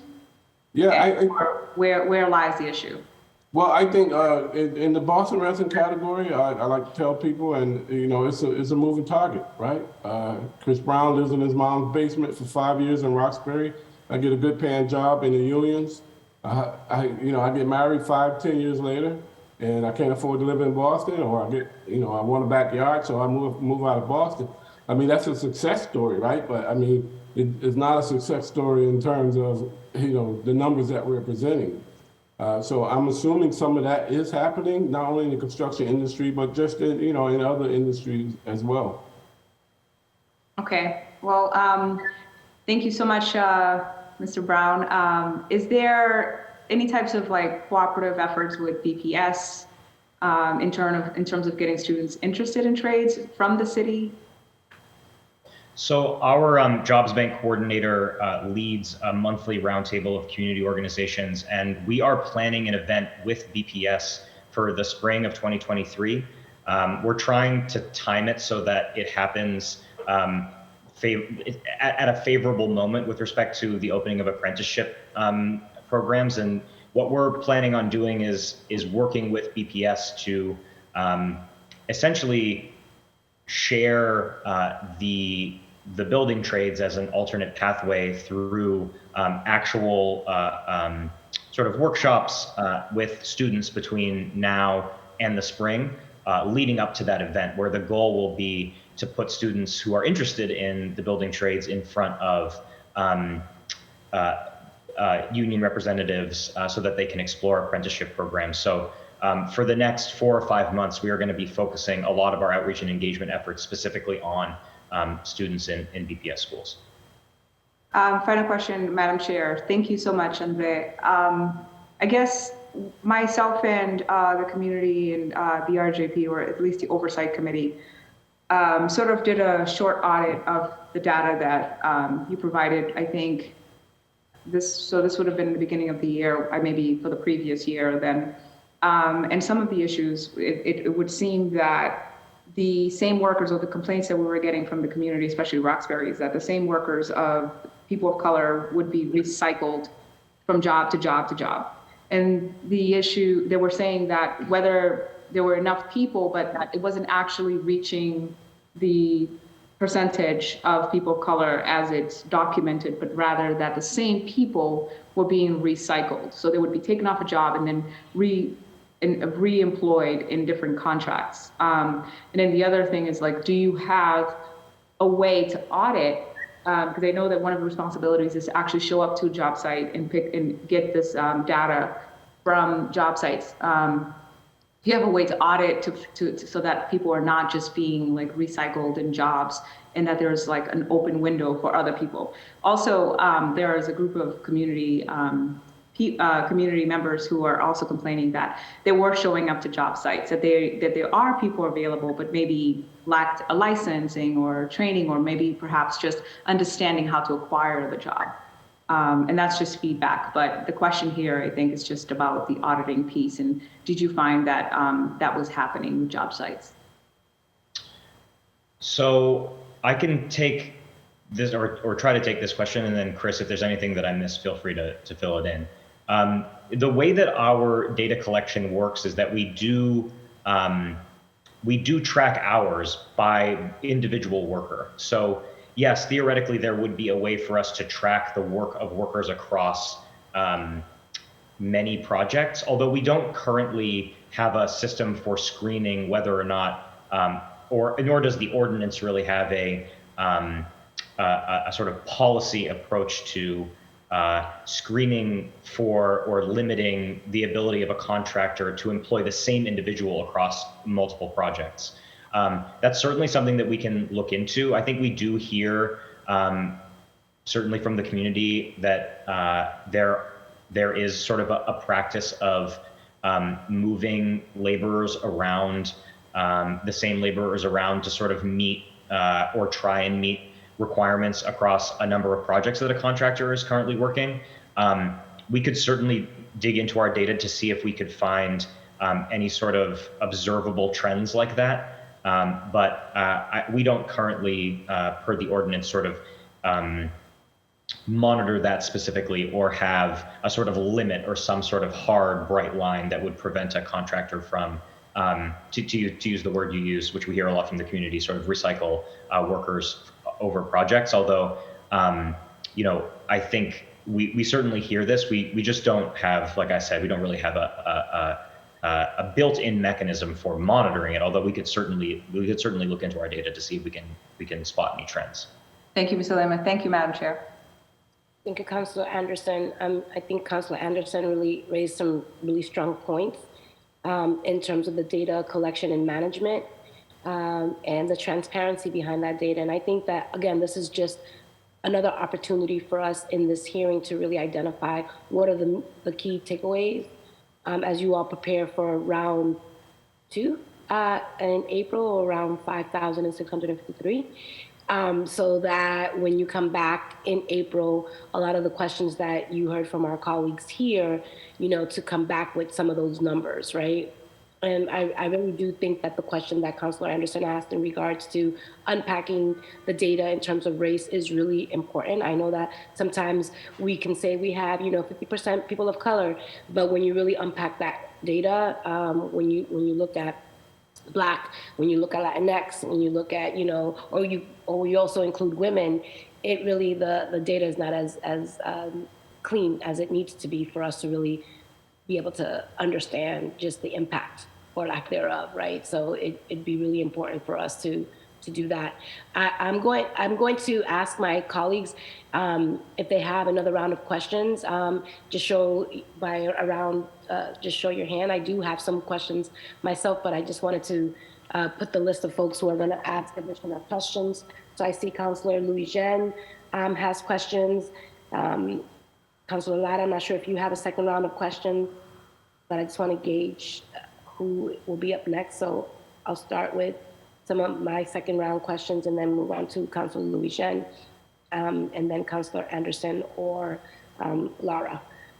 So really, and Councilor Anderson has the second round. Okay, awesome. All right, so I'm curious, as you heard from our colleagues, we're asking for a lot, but I don't think so. We're asking for the work that needs to be done for us to really get a handle on this. So I'm just curious if you could just, Director Lima, if you or anyone else here who's listening in could provide some insight in terms of capacity. What's it going to take to get this done? Because what I have a problem with is that when we come back, then we hear we couldn't do it. We didn't have enough, people to help us. So I like to get ahead of that. And when you think about all of the recommendations that you've heard today, kind of just give some thought to what that capacity is going to look like. If you have any initial thoughts, I'd like to get that on the record. And if you don't, I'd like to have some follow-up. You could send it to our office. We could share with our council colleagues, but just to really get a handle on what it's going to take for this, for you to be set up for success. So I'm curious if you have any initial thoughts about the capacity. Yes, I think that, as we mentioned, and as you all know, the BRJP team is going to be transitioning into the Cabinet for Worker Empowerment over the course of the next 6 months or so.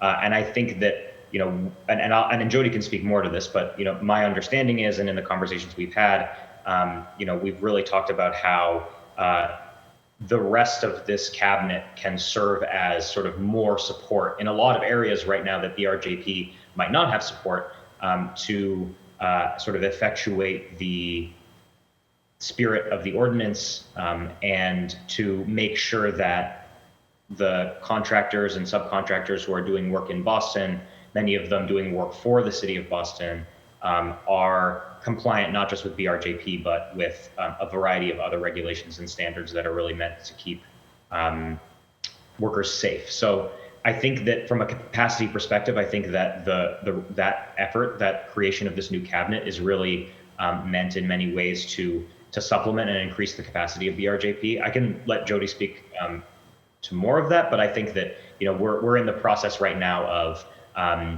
sort of determining what that looks like in practice. Jody?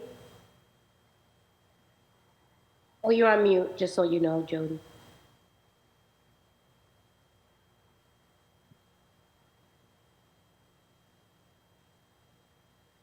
Well, there might just be a problem with your microphone, Jody. Can you hear me now? Yep. Yep. Sorry about that. So yes, we're really looking at opportunities to really have eyes and ears on all of the different ordinances and policies that govern what it means to be a responsible contractor and do business in Boston, and try to build capacity to see and have a better picture of all of those things: wage theft, health and safety, living wage. And I think I heard a lot today, took copious notes about what we would want to be bringing back in April, and am hoping that we can build some of the data over time that you've asked for, and also come back with a clearer path forward that is better connected to the rollout of the new worker empowerment cabinet. And, I think the data is there, and I think there's maybe an opportunity to share the data without judgment. Here are all of the contractors, and here is all their compliance, and that is something that I can be talking more, even with regards to other issues like wage theft and living wage compliance. So, but I do know that the intention behind the new worker empowerment cabinet is to really bring the resources in order to ensure that we are really using the power and scale of our procurement and our contracting to drive fair labor standards and equal access. Thank you for that. And I'm curious, I think one of the things that we have always struggled with is the maintenance and how we follow folks in terms of their journey. So if you go to a work site, you apply, you don't get called. Like, I'm curious, and I know that you said you don't have a mechanism in place now to be able to do that maintenance and that follow-up, but I just feel like those are missed opportunities to provide people with some sort of direction. Like, well, you haven't gotten a call. How many times have you applied? Like, how do we know who are the repeat participants who have been denied X amount of times and are looking actively for work? And what kind of feedback is provided to them so that the next time they go onto a job site that they are actually recruited. I'm also curious, when folks do not respond or hire people of color, do we have a sense of understanding what is shared with them as the reason why that person was not hired? I know you have discrepancy, but if you're trying to reach the goal, then there needs to be some sort of mechanism put in place for you to be able to screen. So I'm just curious, how much of that in the weeds are you involved with, or could provide some insight to? So, I mean, I think our current system for doing this is quite basic. Again, we have a team of 6 monitors, 1 outreach and engagement person. I mean, I think when I think about the moving BRJP to the new Office of Worker Empowerment, I really do think there is a lot of value in doing exactly what Jody said, which is to sort of look at all of the ways that the city is interfacing with workers or is interested in the well-being of workers, whether that's their lives or livelihoods, and working towards some sort of shared data tracking system that allows the city to look at all of this information in one place and then also potentially track workers through this life cycle of working on jobs or looking for work in a way that's a little bit more refined than it is currently.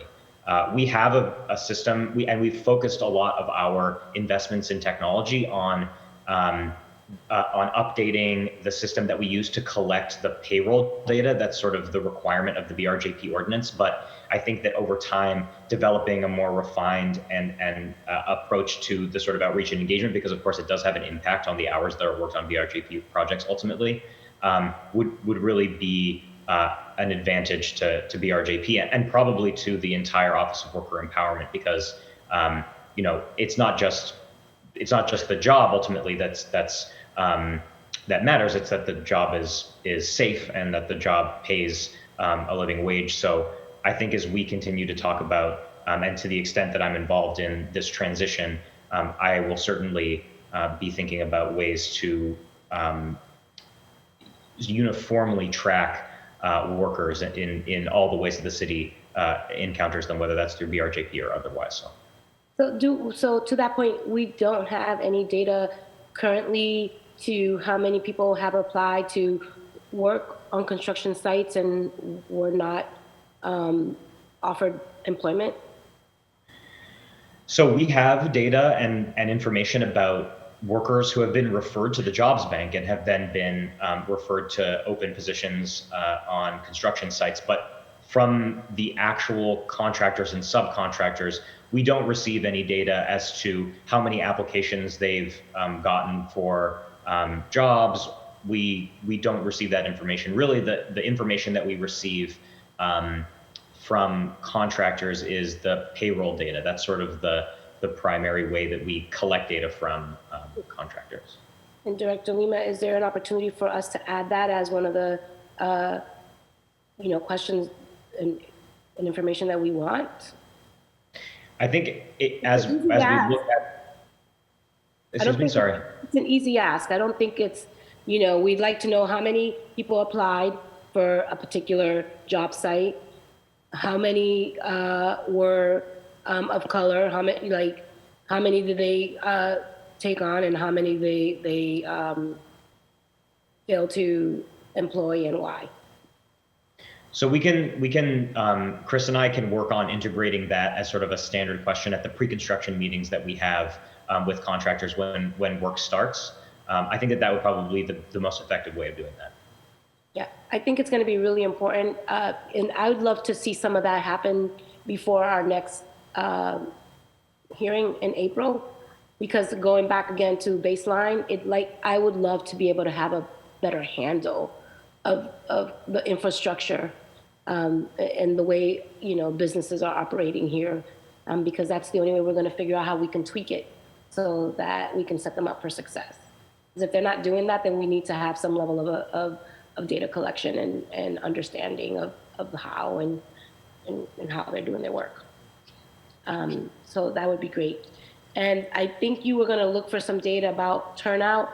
I'm not sure if you were able to find that. You may have mentioned that maybe next time when we have Jody, not Jody, the other. Janine. Janine, yes.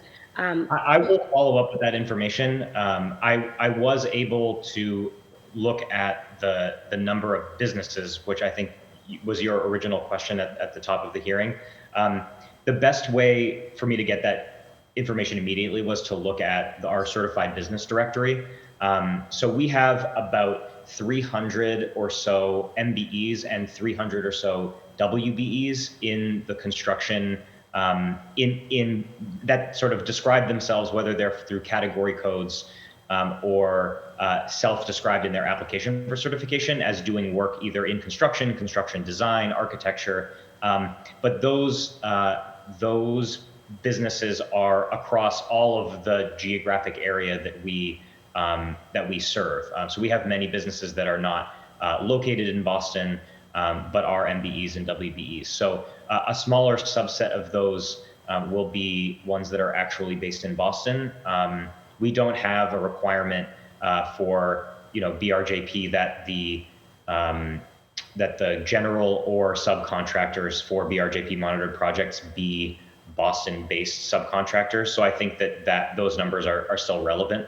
But that's sort of the total number of certified MBEs and WBEs there are who are construction or construction adjacent contractors. And again, that's for categories, industry categories that include construction, public works construction, construction design. So architecture firms are also included, but I can work on sort of arriving at a number of contractors that are doing work specifically in the trades and forward that to you after this hearing. Thank you, Director Lima. And my last question is for Jody. In 2020, I believe it was, our office secured a new line item in the budget for workforce development for 18 to 24-year-olds. And those dollars have not been used just yet. And we're figuring out we know why. But my hope is that, and then in the second year cycle, we continue to advocate, and we also advocated for housing stipends for 18 to 24-year-olds, specifically targeting young people who are aging out of foster care, DYS, some of our most resilient communities, young people. So as we continue to talk about this, again, I want to encourage us to look at whatever resources are already in the city and then figuring out how do we develop those pipelines, utilizing existing funding. So I think this is a great opportunity for us to look at those dollars and partner up with Madison Park or other groups. There are a number of different initiatives. I just don't want to keep going back to the same usual suspects, but to utilize some of these dollars to be able to build a pilot program that increases this work, because there's no sense of advocating for dollars if we're not going to be utilizing them to increase diversity across the city. So this might be a really good way for us to use our dollars to build and support some of these initiatives. So I'm going to end with that. And I know that Councillor Louis-Jean had said that she had questions, as well as Councillor Anderson. So I'll go to Councillor Louis-Jean first. Thank you, Chair. Just a question for Director Lima on the MBEs and WBEs. Curious if you will actually be able to disaggregate the data to break it down into you already explained how it's not, the catchment area isn't just Boston, but that can we get the specificity of the general contractor versus subcontractor, which one? And I know that sometimes a company can play both roles. So just, curious if we can get that level of specificity, because I think it could tell us some other things as well, right? I'm Yes. going back to what Chair Burton said, the more likely if there's if it's a WBE or MBE who's a general contractor, the more likely you are to see the compliance with BRJP numbers. So curious if we can get that level of disaggregation. We'll do our best. Okay. Most of those are going to be based on sort of like the description of services of the business and what we can glean from sort of the industry codes that they've used to describe the business. But where possible, yes, we'll disaggregate that by, sub versus general contractor. Thank you. I appreciate that. And I'll put that in as a formal request to the chair. And I appreciate that. And I also just want to say that I know that we throw a lot at you, and we know that you all are, as committed, deeply committed to this work. I think Commissioner Flynn mentioned how long she's been doing this. I know, Chris, you've been here for a minute. So I just want to also show you the appreciation, all of you, for what it is we all want. And that's, we have a rich, prosperous city, and folks need to share in that. So I appreciate that. I'm excited, in a weird way about, the sanctions hearing on December 14th, $300 a day for violations potentially could really help to set the trend here. So I do want to see us using our stick. But I also want to think about, are there ways for us to use carrots here to incentivize folks who want to comply with the BRJP? Because again, we have this dual issue of, folks can either comply with the BRJP, or there are these 7 other things that they comply with to show that they've made good faith efforts.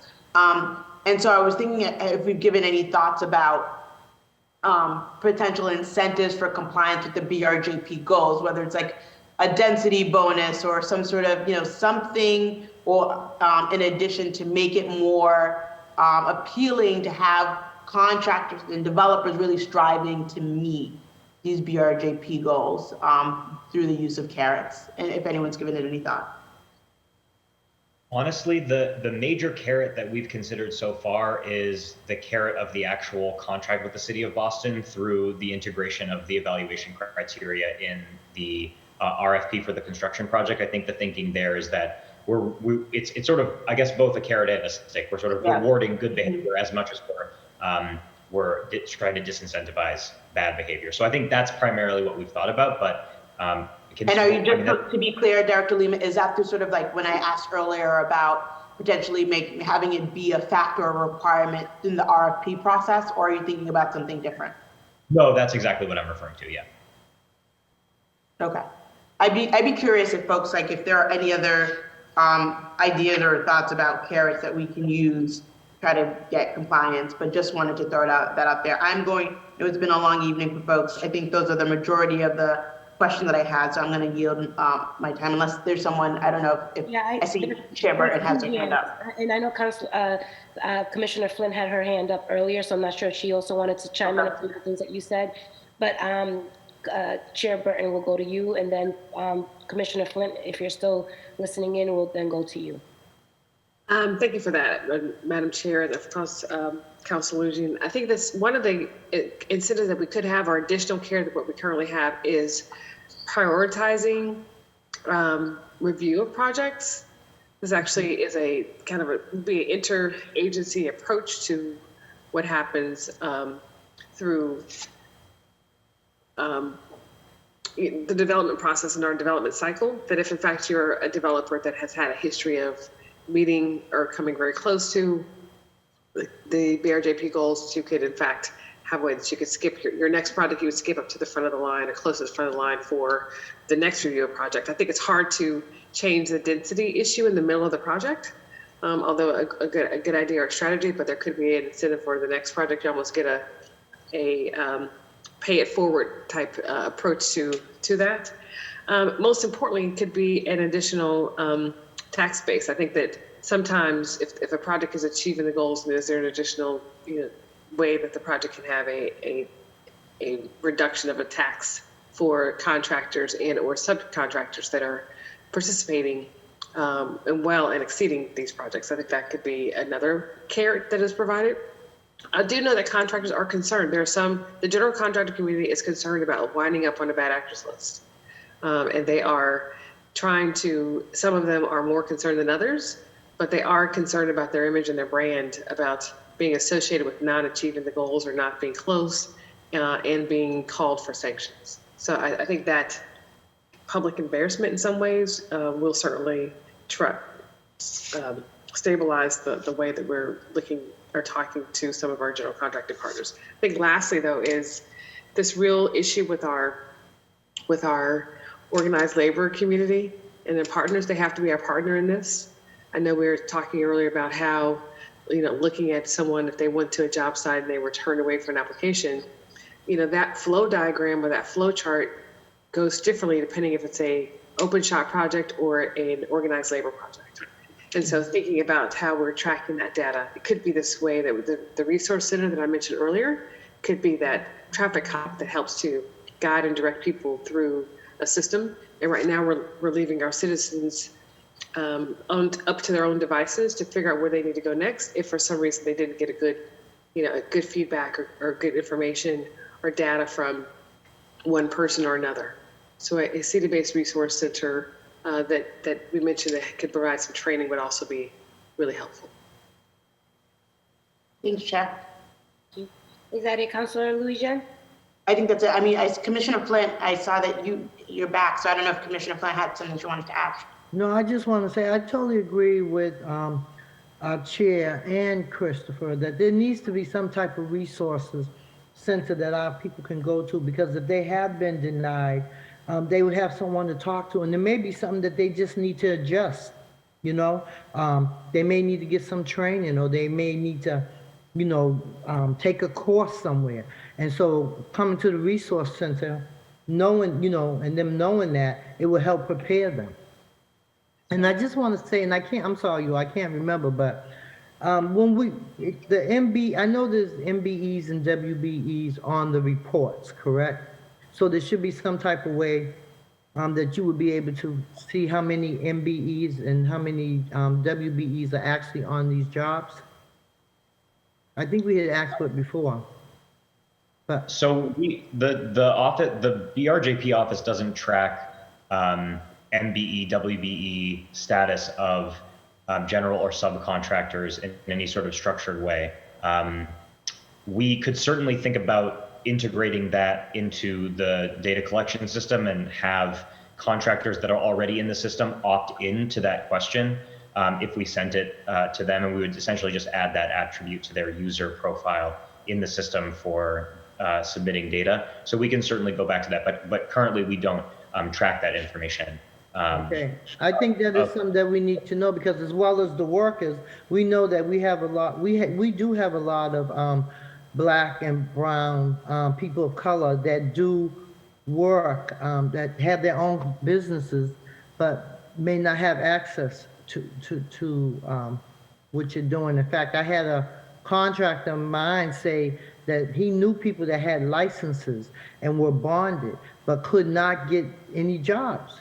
And I'm like, well, give them my information, because it doesn't make sense if there's people out here that are actually trying to get work and can't get work.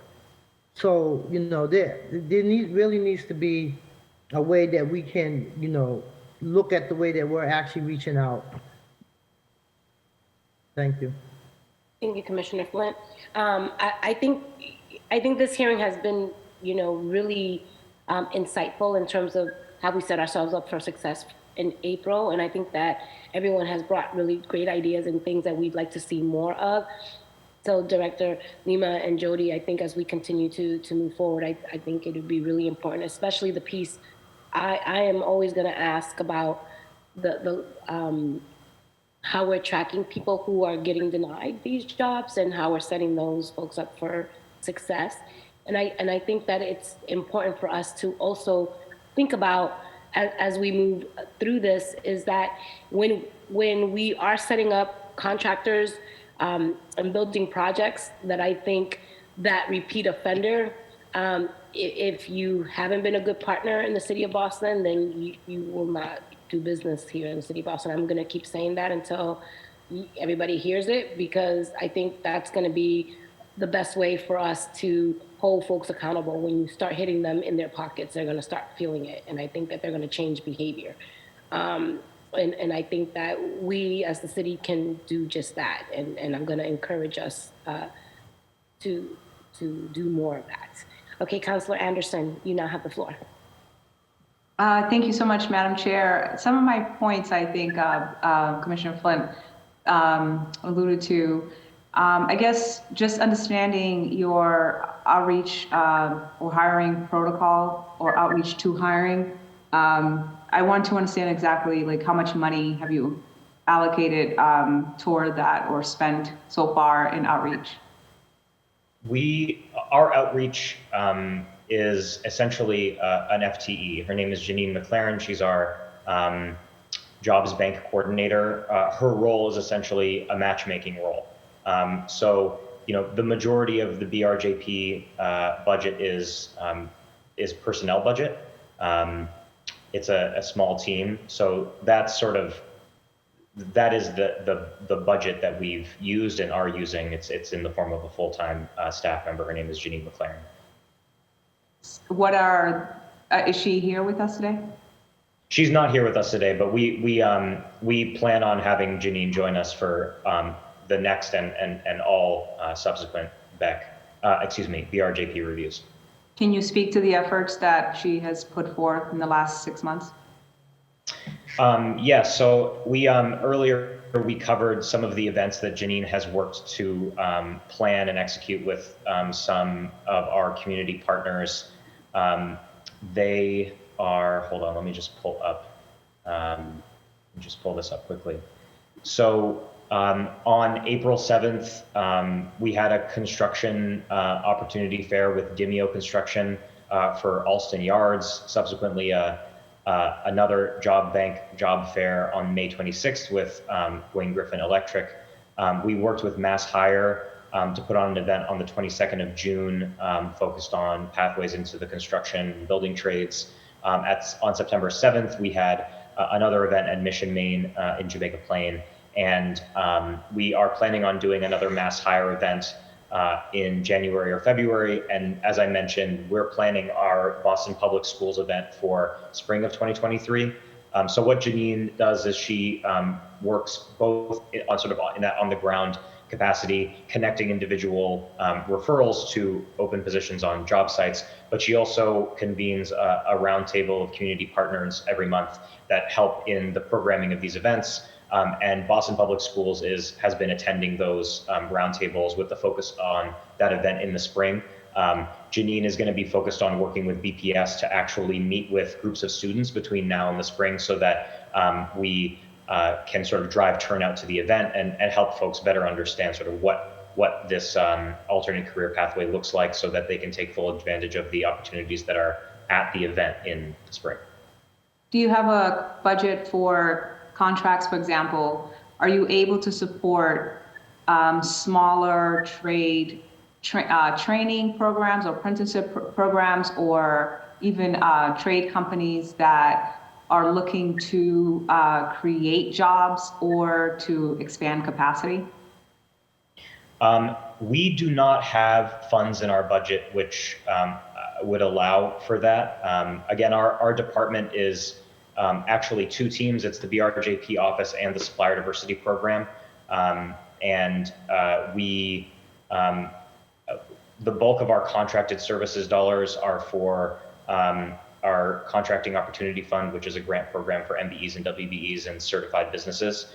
So currently in our budget, we do not have funds allocated for that type of contracted services. Although, I think as BRJP transitions into the new cabinet, this is certainly thinking that Jody and her team are going to be doing, whether that's sort of new procurement or sort of integrating BRJP into resources that already exist within the other departments that are going to be part of that cabinet. So, yeah, sounds great. I would love to see how that progresses. I mean, I'm sure it's frustrating for all of you wanting to do this job. You want to do this job, and I know that you are. I think there's a shift going on in your department, and hopefully for the better. But to not have funds to spend in that outreach, you don't have enough funds to actually support training programs.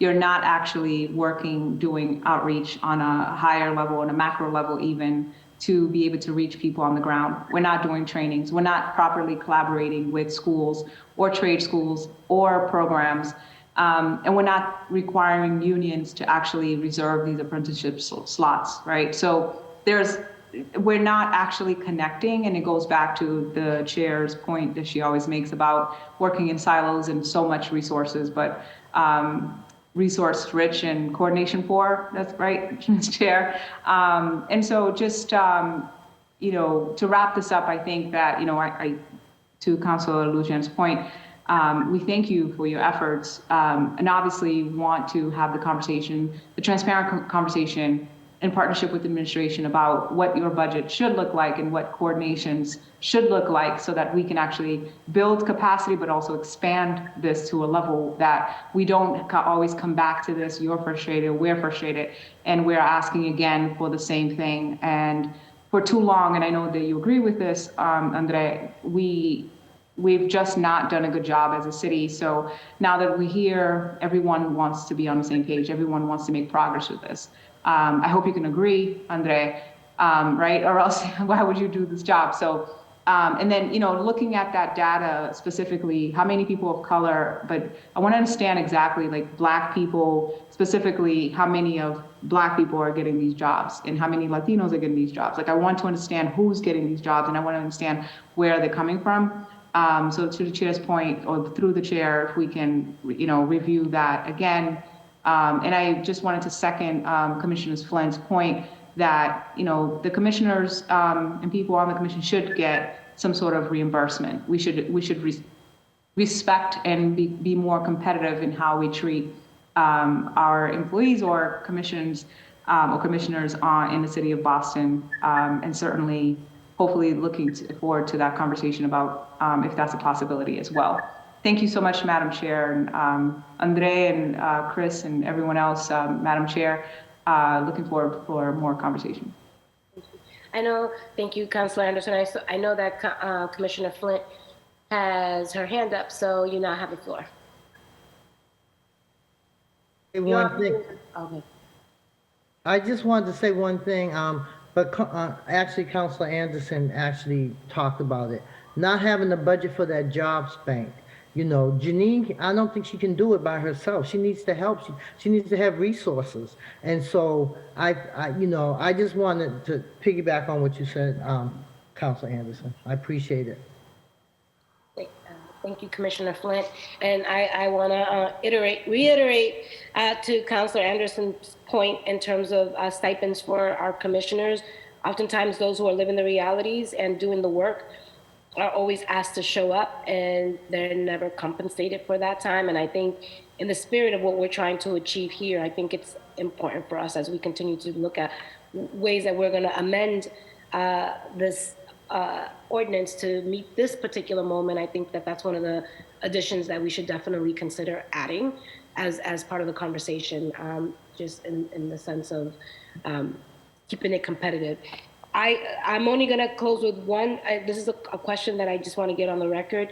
Is it's one thing to recruit and say that you've hired people of color and women on job sites, but the other part of it is retaining them, right? So do you just bring them on? What's the duration of their time of employment on a construction site?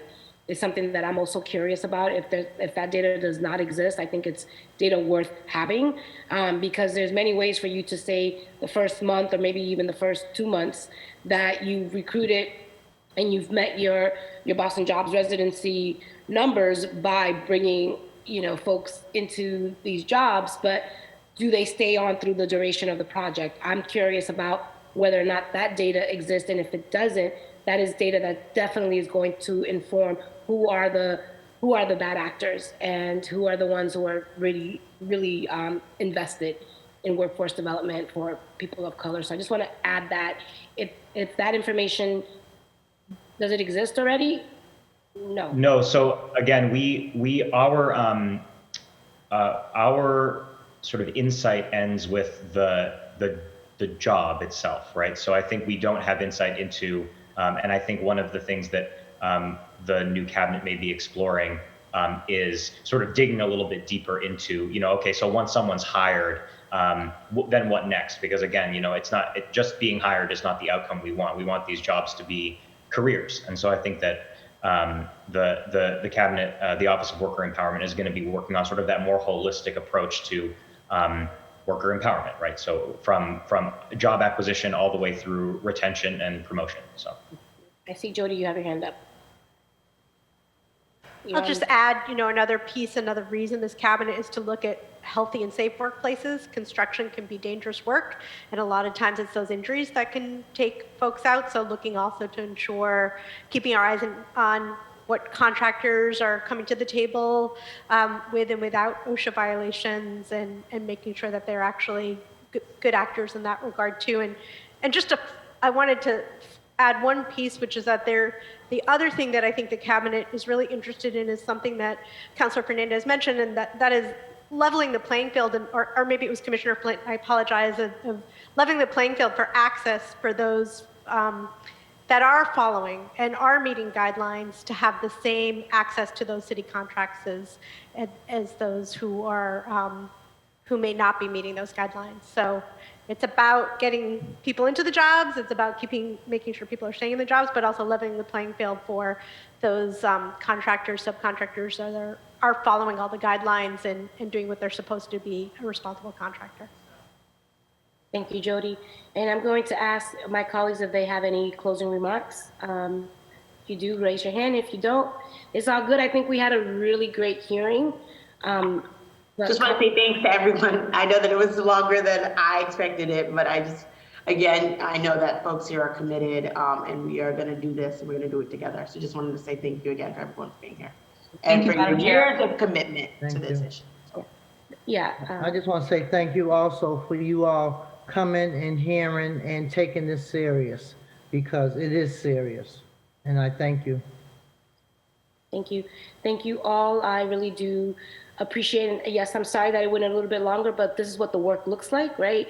So I really do appreciate my colleagues for asking so many great questions, and also to the participants. I think that this is how we change the way we do business, is that in collaboration with each other, and everybody had so many great things to say. So looking forward to round 2 or 3 or 4 or whatever comes next. I don't have a gavel, but I do have echo gel, so this hearing is adjourned. Thank you. Have a beautiful Thank you, Madam Chair. Bye-bye. Take care. Thank Thank you. you. Have a great harvest holiday this week. Yes, happy Bye-bye. Thanksgiving, everybody. You too. Happy holidays. Thanksgiving. Thanksgiving.